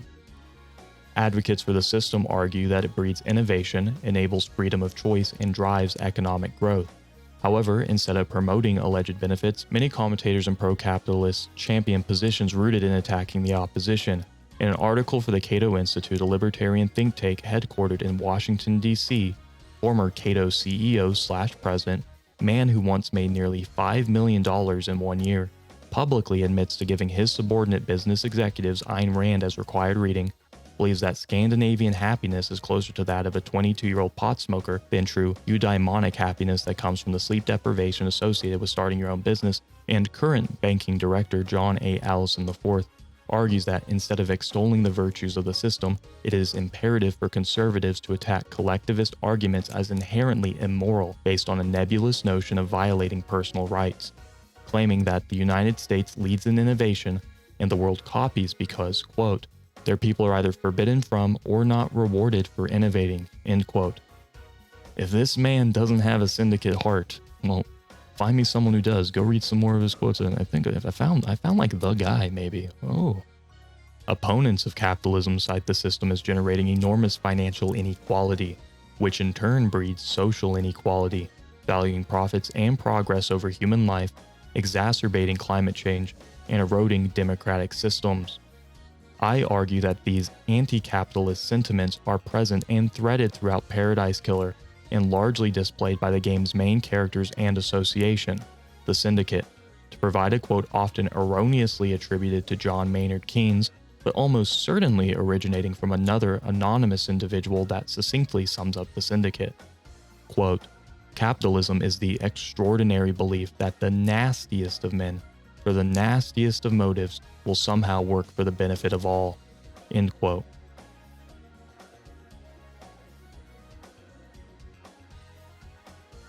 The Syndicate, in essence, are a group of individuals who have successfully managed to centralize authority by maintaining the means of production. I want to take a moment to draw comparisons to the real world and this fictional super society. In a 2012 Guardian Economics op-ed piece, the now Dr. David Weering, but the then just a man called David, an expert on UK and Middle Eastern relations and lecturer for the University of Sussex, discussed a key downfall of neoliberal economics models, using the framing of Britain's economy post-2008 market collapse, which resulted in the largest British recession since the World Wars. In his piece, Dr. Weering utilizes the Wealth of Nations author and Scottish philosopher Adam Smith's denunciation of mercantilism's hyper-financialized monopolistic tendencies to draw a comparison to the way neoliberal markets pro-capitalism anti-regulatory policies tend to centralize power. In the words of Smith, quote, all for ourselves and nothing for other people seems, in every age of the world, to have been the vile maxim of the masters of mankind, end quote. He then refers to these men as, quote, the principal architects of policy, an order of men whose interest is never exactly the same with that of the public, who have generally an interest to deceive and even to oppress the public, and who accordingly have upon many occasions both deceived and oppressed it, end quote. Not only are our primary antagonists, the Syndicate, living up to Smith's vile maxim through their actions, kidnapping, slave labor, executions, brutal policing, propaganda, and other vile lies and mistreatments for the sole purpose of maximizing the all for ourselves and nothing for others creed, but they are also, in the most literal sense, the architects of the entire system. Literally, they create the islands from scratch in the image of their idea of paradise, a world where others toil for their selfish desires, a world where their mistakes are paid in full by the lives of their bound tenants. These individuals, the syndicate members, make it their mission to deceive through a massive propaganda campaign centered around crimson acid and oppress through exacting, brutal, and consistent policing fostered by Akiko's marshals. The syndicate maybe not bullet for bullet in the full scope of Adam Smith's seminal and time-reverberating treatise and popularization of the laissez-faire economics model, The Wealth of Nations, but they still show signs even the father of modern capitalism decried as unsavory. For another similar comparison, Noam Chomsky ruminated on Smith's words as well, stating that merchants and manufacturers are today financial institutions and multinational corporations, concluding the thought with, they, the financial institutions and multinational corporations, will pursue policies that benefit them and harm everyone else because capitalist interests dictate that they do so. It's in the nature of the system. The nature of the system, cold and mechanical, unfeeling, unwavering, and built expressly in the image of its masters. When the syndicate does something horrific, pick your poison on this, the kidnapping or mass ritualistic murder, or any other smaller crime, they do not budge. They have pursued this policy and these actions for the betterment of their goals and their goals alone.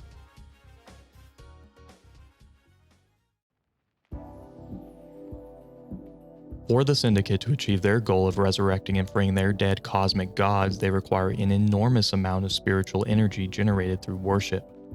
The syndicate themselves, despite their superhuman next-level evolution physiology, are not psychically, mentally, spiritually, or physically great enough to perform this action alone. Instead, they require sizable populations of worshippers to even begin moving the resurrection needle. Of course, the syndicate expresses no desire in expanding their ranks, going as far as to deny even their most loyal and noble soldiers and direst believers, the marshals, the right of joining the in-group. Due to this desire for power to remain insulated and numbers to remain limited, the thousands of requisite worshippers needed for dead god resurrection must come from elsewhere.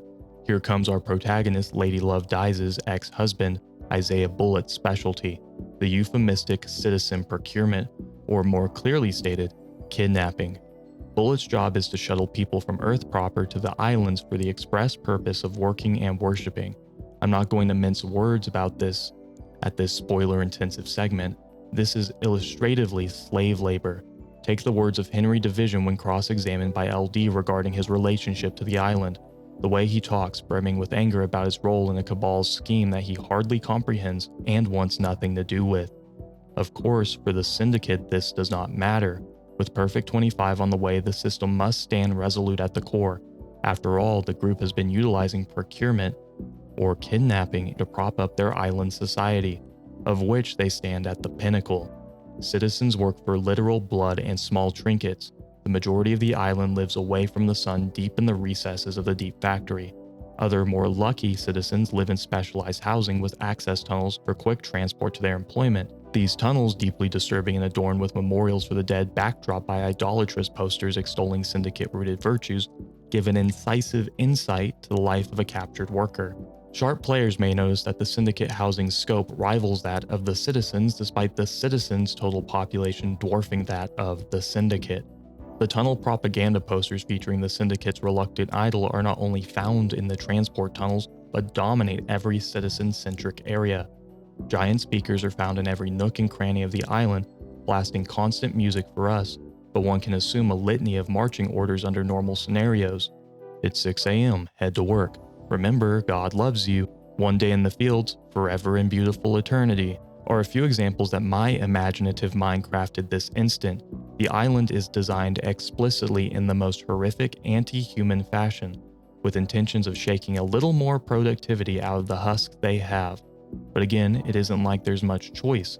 None of these people chose to be here. Instead, plucked away by Isaiah Bullitt and placed directly in the syndicate's idea of paradise.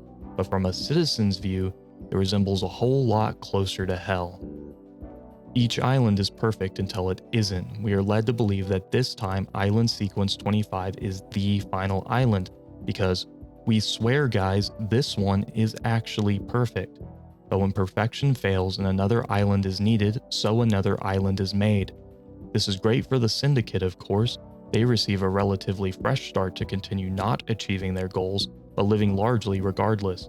But for the citizens, things aren't so rosy. In order to generate the requisite amount of psychic energy to create and cross the barrier to a new island sequence, a massive sacrifice on the scale of Silent Goat's initial sacrifice must be made. Of course, this burden falls firmly on the shoulders of the citizens. The holy marshals, citizens themselves, but total tools of the oppressor's regime, wrangle and herd their peers to the opulent ziggurat where each and every member of the population is slaughtered in the name of the syndicate's gods. From there, the blood still dripping hot and crimson between the golden veneer and godlike effigies, the syndicate boots, scoots, and boogies to the next island, leaving everything behind.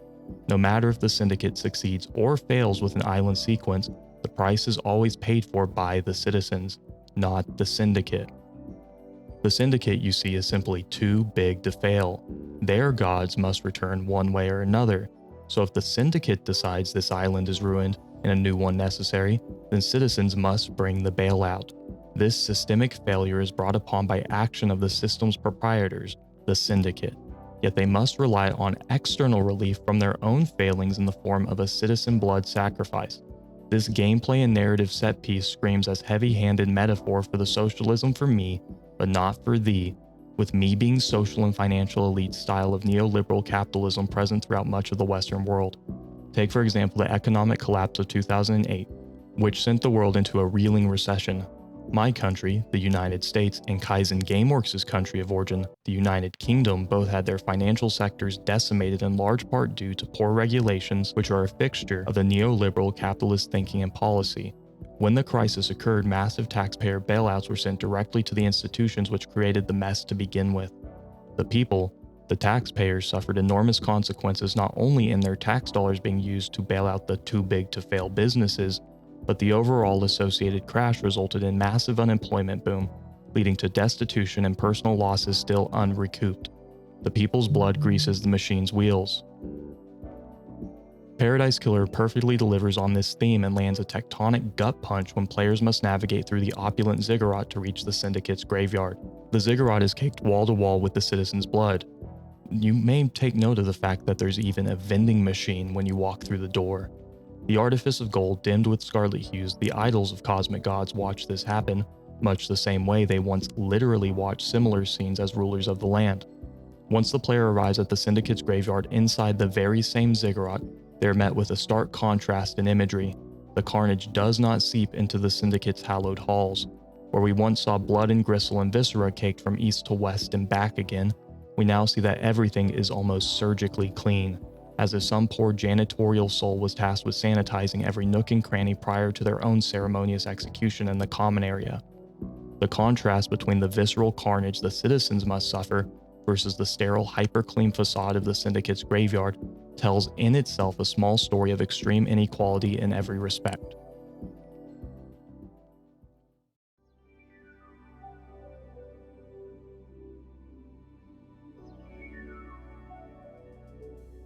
A quick note about social inequality: the syndicate certainly draws clear lines between themselves and the citizens of the islands. The syndicate sees themselves as arbiters of truth and cosmic divinity. They believe their cause is just because they were blessed with superhuman attributes, almost immortality, and the ability to create their own versions of wicked paradise. Of course, the most important thing, the ability to resurrect gods, the spiritual channeling capacity necessary to rouse deital slumber, evades them. In uncertain terms, the ability to awaken dead gods is not something they do better than a normal person. Henry Division and his mother do just as well at communing with gods and demons as the proposed next evolution of humanity. The one thing the syndicate needs, spiritual acumen and connection to the stars, they lack. On this field, they are bare equals with the people they abuse. Furthermore, syndicate members are not intellectually or spiritually superior as shown by the numerous occasions the supposed most brilliant members of the syndicate were deceived, just like old Henry Division. Romeo Love Dies was the original island architect and he was deceived. At least, that's what we're told. Remember the whole unreliable narrator thing at all times, and was executed for his crime. Lady Love Dies is so smart and so capable that she too was deceived and inadvertently committed a far worse crime than Romeo, leading the God Hunters to the island, but she was only exiled. Can you for a moment imagine how valuable in intellect a person who commits such enormous treason must be to not receive immediate execution for enormous crimes? My point stated more clearly is that while the syndicate prances around as greater than others, as chosen by immaculate perfection as the stewards of human fate, they bemoan the citizens' weakness for cosmic seduction. But they too fall prey to same tricks, and they alone cannot move the needle on their goals. They say they're better, but in the tangible metrics of their own stated goals, they don't exceed the expertise or ability of their citizen slaves. A common anti-capitalist argument contends that due to the increasing profit motives and desire for lurid progress, companies will continue unsustainable exploitation of the natural environment, whether it's through the extreme extraction of natural resources or the rapid fast utilization of those resources in an unsustainable manner. Regardless, this conservationist outlook on the downsides of capitalism are plenty and growing. I mention this because I would like to offer another bit of analysis which personally I think is a stretch, but may contain a morsel or more of truth. I feel it best for you as an individual to determine the validity of this claim and to keep it or drop it as you see fit. In Paradise Killer, when one island cycle inevitably fails, the syndicate sets forth on creating a new version of paradise that will actually be perfect this time. Again, we swear, guys. The citizens are slaughtered to create a seismic shift in psychic energy large enough to mirror the sacrifice of Silent Goat. The syndicate gets ferried to the next island, and things begin anew. But what happens to the previous island? Well, it's hard to pin down. We know for sure that every living soul, human and demon alike, is wiped from existence. This too may be the case for the islands, wiped from existence just like that. Its beauty and splendor nothing more than a brief vacation home for the elite and a hellscape for their citizens. Another theory is that the islands remain abandoned as a place for demons to enter as they please. The perfect vista is consumed from beyond. Regardless, the islands themselves, similar to the citizens, are just props for the syndicate's goals. They are not special places. Island 24 no special than 23, or 22, or 21, etc., or likely even the upcoming perfect 25. People and nature are both just collateral damage for the syndicate, an elaborate living means to an end. Crimson acid propaganda. I've mentioned a few times that crimson acid is a reluctant piece of the intentional propaganda pie. Crimson, at her core, is a warrior who, for her bravery, was blessed with a goat's head and a new job as the syndicate's idol. I want to take a moment to discuss the nature of idolatry as a mechanism of propaganda and how framing Crimson as a religious figure, i.e. literal idolatry, lines up with a more modern understanding of pop idols. I believe that the nature of the religiosity present in Crimson's backstory and the label of idol was an intentional decision to bridge two understandings of the word. The first side clearly religious with roots in antiquity, and the second more a function of soft power rooted in modern-day understandings of the phrasing. In both manners, Crimson serves as a commentary on how power structures utilize individuals, imagery, and ideas to further their causes and maintain control. From a religious framing, idol can carry an enormous amount of baggage depending on the religion in question. In monotheistic Abrahamic religions, idols are met with intense scorn and viewed as subversions of divinity, or ill to evil celebrations removed from the one true God. However, in polytheistic religions more akin to what is present within Paradise Killer, idols are not met with immediate ire and condemnation, instead being viewed as representations of what they already know to be divine. Of course, mileage varies based on religion, time frame, dominating culture, and personal interpretations, so bear in mind the main takeaways is the usage of idols varies greatly. In the game world we occupy, idolatry is treated as just another method of control. Crimson is inherently linked to the syndicate's religious zealotry through her aggressive and unmistakable blessing, her goat head. We are left to assume the last time Lady Love Dies skulked through these lands, old Crimson was without her blessing. This blessing, eminently conferred upon her through celestial excellence, and her association and vigorous support of the syndicate paired perfectly to make her the mouthpiece and visage of the syndicate's inherently religious and overtly fascist messaging and whims. Our modern conception of idols is less religious in nature and more informed by media and popular culture. These pop idols originated in Japan in the 1960s and evolved over time before further reinvention from South Korea in the 90s.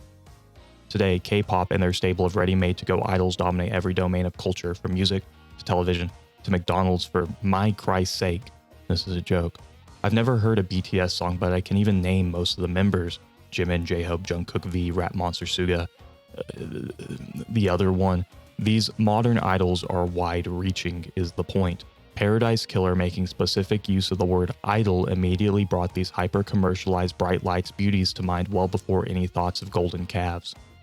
In a paper published in the Athens Journal of Politics and International Affairs titled K-pop Idols as Diplomats, South Korean Celebrities and Soft Power, UC Irvine PhD student Tara Shafee presents a cogent argument that, quote, the intentional use of non-state actors, in this case K-pop idols, is an effective way to increase a country's soft power, end quote. The article makes mention of neoliberal thought leader Joseph Nye's theory of soft power. Essentially, soft power is when a country or force gains influence without militaristic action. For Nye, soft power is more about attraction or persuasion, whereas hard power is more about coercion, force, or the threat of force. Furthermore, Seifi mentions, quote, "The South Korean pop culture industry is also seen as a way to define a Korean identity after thousands of years of oppression, according to South Korean nationalists," end quote. Taking these three factors together, 1. Attraction and persuasion instead of force and coercion, 2. The use of non-state actors are an effective way to increase soft power, and 3. That idols are a way to define identity, we can make some judgments related to Crimson Acid. First, the propaganda posters are the easier, softer way. Crimson as an idol is an attempt at attraction and persuasion, whereas the marshals are responsible for force and coercion through brutal policing. Crimson is absolutely intended to define an identity that the syndicate desires. A woman who is blessed by the gods for her actions, something that the citizens can strive towards. A relatively insane notion. If anything, these posters and billboards are ill-placed, poorly conceived motivators, but the intentions behind them is not altered by the circumstances which bring the citizens to the island. Genuinely, the syndicate is not too far removed from the horror show, and see it as natural that they can't even conceive a whisper's notion of misplaced effort or irony. And while the efficacy of the Crimson propaganda pieces in relation to the citizens' effort levels is mostly left unsaid, entirely due to all citizens with the exception of Henry being dead, we can still see the reasoning for Crimson's promotion to idol in the eyes of the cocky and reality-removed Syndicate Council.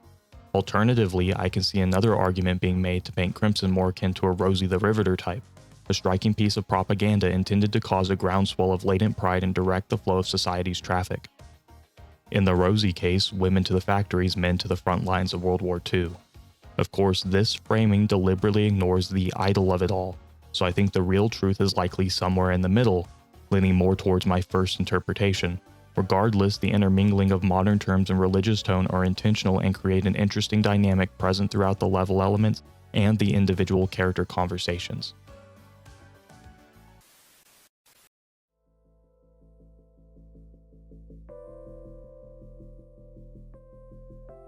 In this segment, we tackle Paradise Killer's third major theme, the weight and validity of the truth, or, in the words oft repeated by Lady Love Dies, the facts and the truth are not the same. To approach this theme, I have concocted a narrative framing device called, relevantly, the Trials. During these trials, I will intersperse story summary with analysis to tackle all the ways players can approach the endgame trial segment that determines the fate of the remaining island residents. During this ultimate trial phase, players present physical evidence found and verbal testimonies heard to devise narratives presented to judge for review. After the presentation of evidence, judge passes their verdict, innocent or guilty. I have played through the trial numerous times to get a feel for judge's version of justice, with my multiple non-trial trial runs. Isn't that confusing? I believe I have a firm understanding of Paradise Killer's overall theme of truth and how it applies to gameplay. We'll begin with the trial of Dr. Doom Jazz, to review how simple it is to convict the likely least guilty person on the island. Next, we'll move to the trial of the Daybreaks, the name of my prog rock, mostly Dream Theater cover band, and a review of how to implicate a zealot without condemning his conspirators. Subcategory, the prize jewel of Paradise Killer endings. Third, we have the trial of Henry Division, what happens when the player phones it in and minimally engages with the content, either as a goof or as a sincere action. And finally, the trial of Justice. We'll begin this segment by making an effort to convict literally every person on the island, followed by an overall discussion of the nature of truth in Paradise Killer.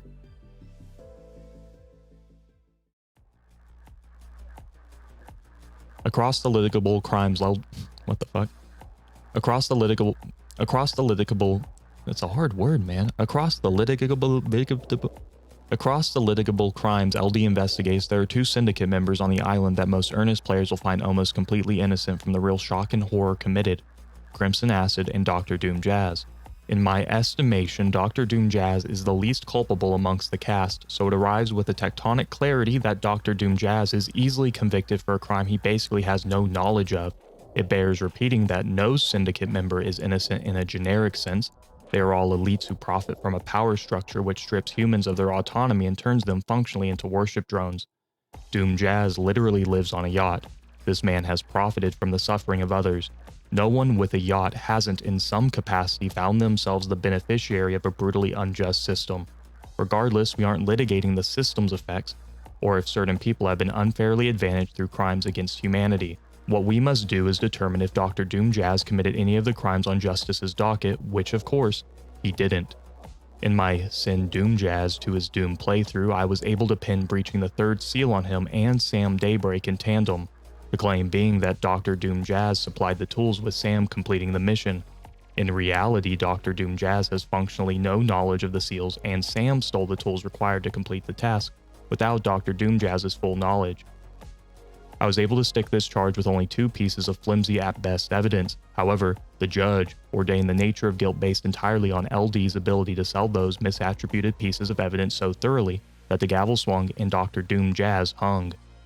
With the knowledge that the doctor, whose ancillary at best association with the idea of a crime can be sold to the arbiter of justice with a pittance of information and a whole lot of love dies swagger, we see the opening salvo of PK's view on truth and justice. File this piece of information away in your proverbial evidence folders for later. It'll become important during the closing arguments.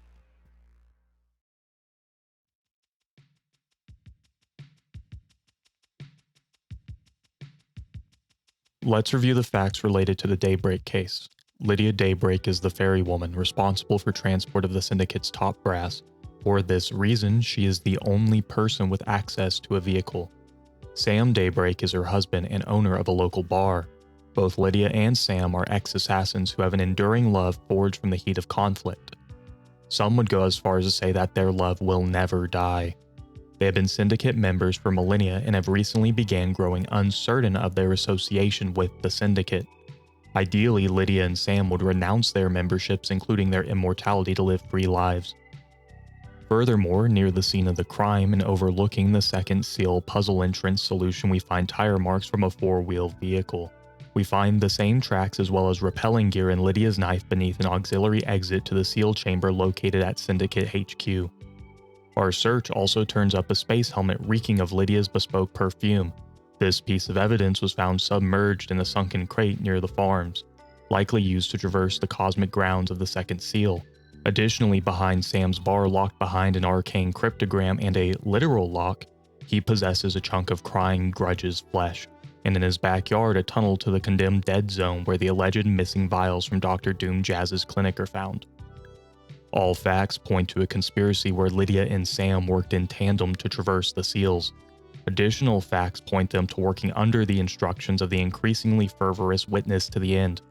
Our investigation points to them being promised freedom from the Syndicate if their mission was successful. Now, you, the detective, prosecutor, and executioner, do you charge Lydia and Sam with the literal crimes they committed, or do you find a way to sidestep those crimes instead, only implicating witness to the end for his role as the mastermind? This question functionally forms the basis of the crown jewel detective prosecutorial Paradise Killer outcome. Since Lydia and Sam, despite their millennia of Syndicate servitude, are beginning to show signs of disillusionment, they become the closest things to paragons of decency found in the game's cast. If players find their plight sympathetic despite a mountain of evidence painting them, I think, clearly as major players in an expansive conspiracy, then players thematically earn the right to keep the proverbial noose literal gun off their proverbial neck's literal brains. With this all said, I would like to submit this segment as another piece of relevant evidence.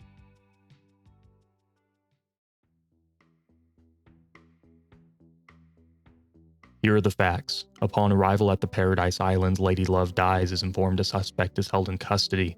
Henry Division, a citizen possessed by a demon.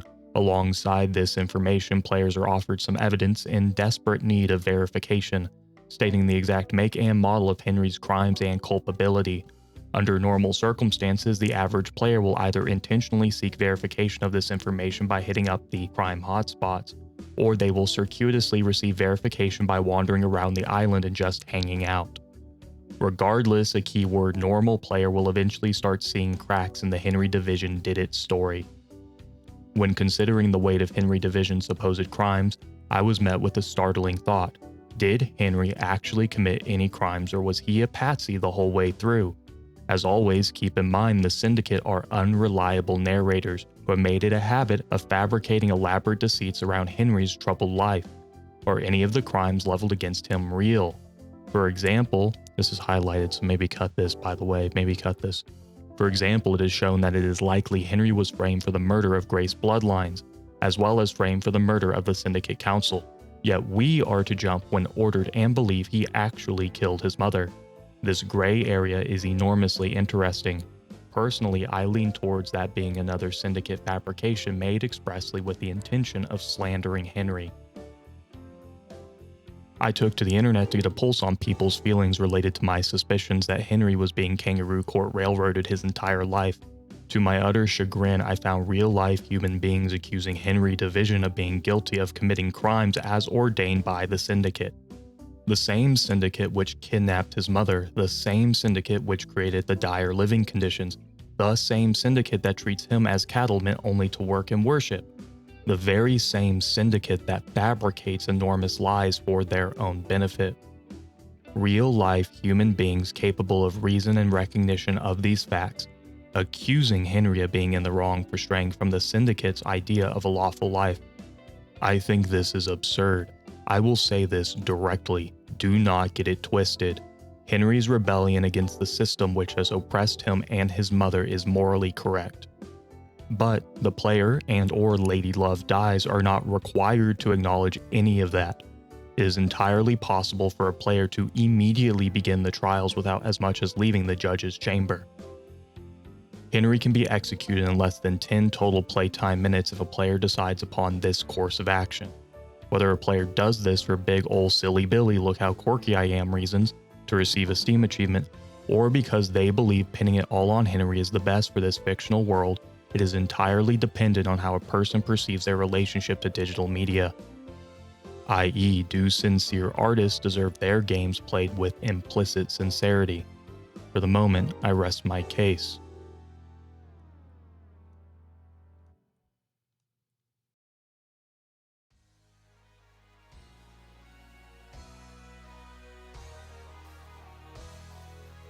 For the sake of making a point about Paradise Killer's narrative style and overall design regarding player agency and decision making, I made it my mission in one trial run to convict literally every currently living character, including old Patsy scapegoat not silent goat Henry. Prior to undertaking this task, I did a cursory search to determine if other players had felt compelled to complete this type of playthrough. To my shock, I found a Steam discussion page with this exact query posted by one member of Retsu Prey royalty, Deceased Crab. So it felt particularly odd seeing what I think spiritually felt like an old friend asking a big dumb question. Back on topic, if a player were to exhaust every angle of the crimes, investigate every major element of the crime scene, discover all physical evidence, receive ample testimony by scouring all NPC dialogue, and truly understand the scope and nature of the conspiracy at play, then that same diligent, unwavering player can disregard said evidence and systematically and callously and arguably erroneously apply said information during the trials to easily, and I must repeat that word all caps easily, convict every single person on the island in a single trial sequence.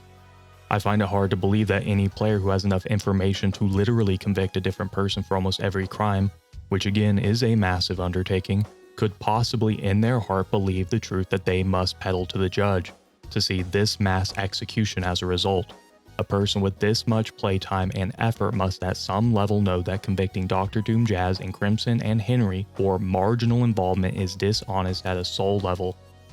But LD is smooth with the facts and presentation, and Judge is a fool. But what does it all mean? We now have presented multiple case studies covering numerous outcomes that arise from the different angles a player can approach the trial from. This was not an exhaustive list. It bears noting that each individual player contains the possibility within them to manifest a new combination of facts and convictions that fit their view of the truth. But that's the thing, and the operative phrasing. Their view of the truth. Paradise Killer intentionally does not offer a canon ending. There is not one version of the trial that the developers or designers view as more correct than any other. The lack of a true canonical ending is a common point of criticism from certain players who view this as a deficiency and a sign there is not something proper to work towards. I contend the lack of a true ending better serves the core theme of facts versus the truth. By enabling the players full reign over their approach to the final trial and the conclusion of the game, the developers expertly adapt this theming into the tactile nature of its presentation. While the judge is an actual full-blown idiot, they don't simply convict for anything. You need a modicum of substance, so players can't just put Dr. Doom Jazz on trial for nothing and expect a conviction. But the act of putting Dr. Doom Jazz on trial at all, whether as a reflection of genuine poor praxis resulting in an alternative view of a subtle truth, i.e. Dr. Doom Jazz sure did that shit, or as an act of defiance due to hating Dr. Doom Jazz for some nebulous reason, maybe his machismo womanizer thing, I don't know, you get the pick, or because you're genuinely curious to see if it's possible, like me. By allowing players to parse information as neutral facts, it allows said players to immerse themselves in the game's world and themes wholly. We can see this clearly in the way online discussion posts revolving around the Daybreaks play out. Many players see Lydia and Sam as sympathetic characters compared to their mostly evil peers. However, unlike Dr. Doom Jazz and Crimson Acid, who are at worst only tangentially involved, the Daybreaks are full-blown immersed in the crimes we investigate and are tasked with litigating. That is why it's all the more impactful that savvy players can concoct a version of the truth where Sam and Lydia's involvement is insubstantial.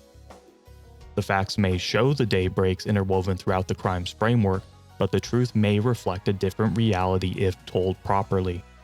And if a player so thoroughly decides to divorce the truth from facts, they can bite hook, line, and sinker on the Syndicate's version of the truth and sell Henry Division's possessed soul down the river Styx, where ultimately at Island's End it was going to be headed anyway. All this to say that a world where the notion of justice is awkwardly and dystopically tangled with the core belief system, which props these corrupted islands up in a problematic representation of how this justice is a sordid, convenient notion for those with enough power to enforce their rules.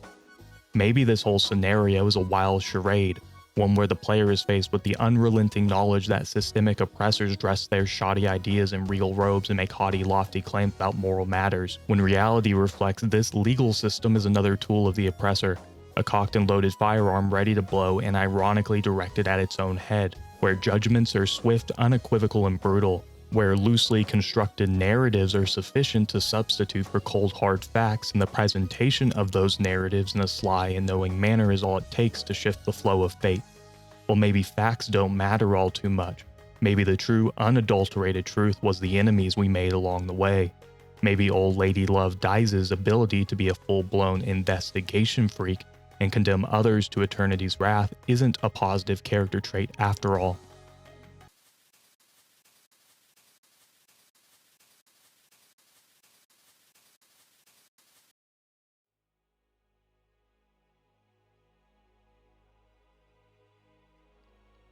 Throughout the runtime of this video, I have alluded to the fact that I don't think Lady Love Dies is a redemptive character. This largely has to do with Paradise Killer's ending moments, which I would love to walk us through in detail.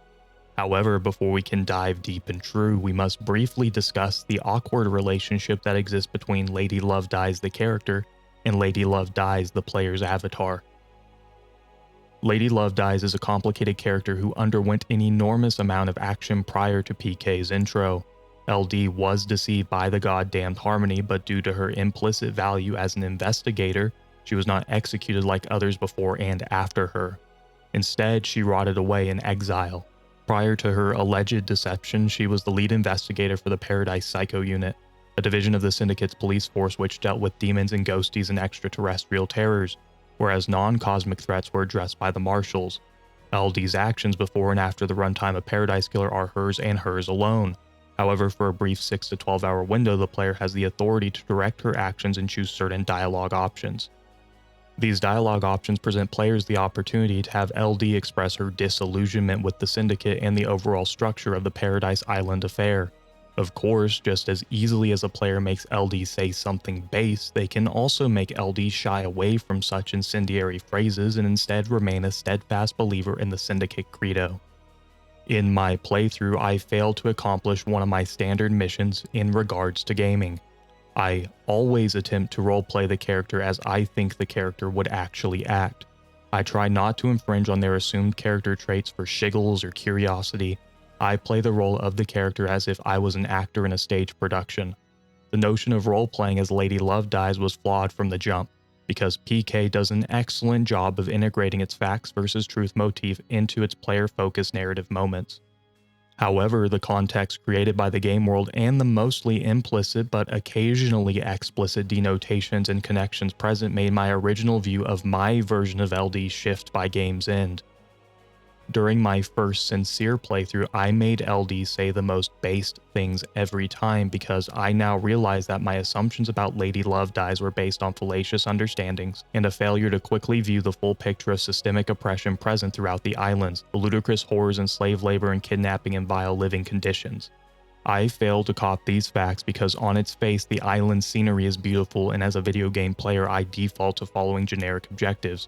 As in, if I am being told to do this, there must be a good reason. As a person, I want to be effective, so when receiving a job to solve an elaborate murder by someone who claims to be the manifestation of justice, I just assume that person is, well, justice incarnate, which is a good thing in my lofty ideals noggin, so this quest that I've been tasked with must be, well, just. I say all of this in preparation for this hammer of a statement. I say this because I no longer think Lady Love Dies is based. Instead, I see Lady Love Dies the Syndicate's gun. Lady Love Dies is Syndicate's scum. No matter which buttons the player presses, no matter how amicable the players make LD sound, no matter how much the player desires a better future, this quibbling feeling grates at the back of my brain. We're playing as the bad guy because Lady Love Dies benefits from the Syndicate's horror show more than anybody else. But she was exiled for like a really long time. I'm sure someone is saying they wronged her deeply. But counterpoint, did they? As far as we are aware, LD is the only character whose deception was so wretched to overthrow an entire island sequence, but not receive an immediate execution. Furthermore, it isn't even like getting executed in this society takes much. Like we discussed, Dr. Doomjazz will receive a swift execution on minimally circumstantial evidence. This world is kill happy, but LD commits a grievous sin and brings the literal opposition into paradise, and she only receives exile. Her value as a tool is so monumental that she receives incredible preferential treatment because one day, way in the future, the Syndicate believed that LD, the investigation freak, LD, the gun, would be needed again to clean up some absurd mess. Lady Love Dies is a valued member of the societal elite. She is immortal. The island workers are not. She gets to see an island sequence conclude. The workers are ritualistically murdered or stranded behind. And more than anything, LD gets to ordain justice with her own hands. She gets the final say-so regarding the lives of other elites. She sets the parameters. She executes them deftly. This autonomy to exact her own ideals, her own brand of justice, is so far removed from any daily nightmare struggle the citizens must contend with. No citizen in Syndicate history has ever held even the most fractional amount of influence over their own lives, much less the lives of others. Think, if they committed the crimes LD committed, would they have been softly exiled? Or would they have been eliminated on the spot? Let me take a breath. I'm getting slightly ahead of myself. Let's talk about the ending and how it informs my personal disdain.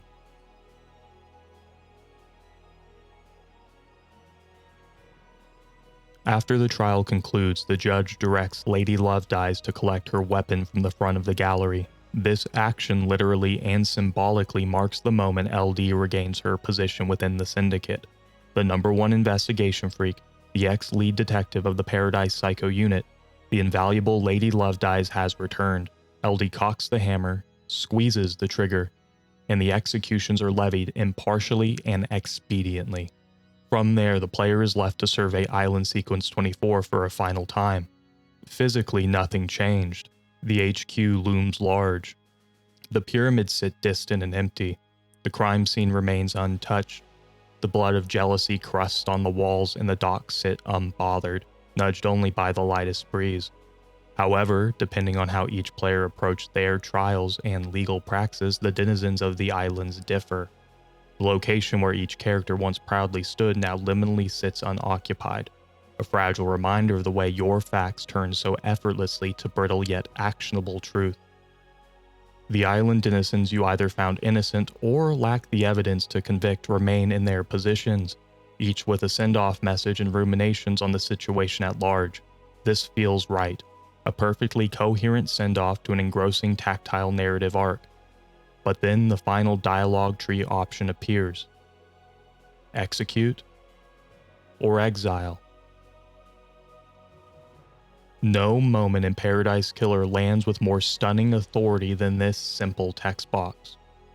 All of the investigating, the digging through island trash, the intensive landscape surveys, the back and forth journeys to cross-reference each and every character, the alibi building, the alibi breaking, the hacking, the dashing, the mental mapping, verbal hashing, the trial and its pomp and its circumstance, all of it, the whole kit and caboodle, evaporate in the face of this moment's devastating heat. Players at this point, no matter what has come before, retain the right to unequivocally and unequally apply the full weight of justice symbolically granted to Lady Love Dies. Dr. Doomjazz, Crimson Acid, and Henry Division, the only characters in my view who are removed enough from the crimes to be considered innocent, stand before LD's singularly impressive and all-encompassing authority. If I so chose, I could lower the hammer and click boom a flash of infinity straight through their near immortal flesh. I could easily make the prejudiced decision to banish them to exile for a functional eternity. I have the full authority to clean this island of any and all inhabitants as I see fit prior to singularly transitioning the Perfect 25 alone. This ending is excellent. In this big final walkabout, it becomes clear why Paradise Killer is a great game. If this was a book, TV show, or movie, the nature of those mediums would undercut the tactile nature of the messaging. It would remove the agency of the scene, which lands so strongly in a player-controlled medium. I think allowing players full freedom to ordain their version of the future and their version of truth plays perfect with the themes on display. Facts and truth are not the same. So, if looking at the facts, the player concludes that all syndicate members are guilty by association, they can make their feelings heard by removing them from this corruptive version of the mortal coil. This would make their version of Lady Love Dies a vigilante expat type who reforms through lopsided authority. The player just as easily can let Carmelina or Witness live, making their version of LD a drone for the power structure, in essence the ultimate tool, the gun wielded by the machine.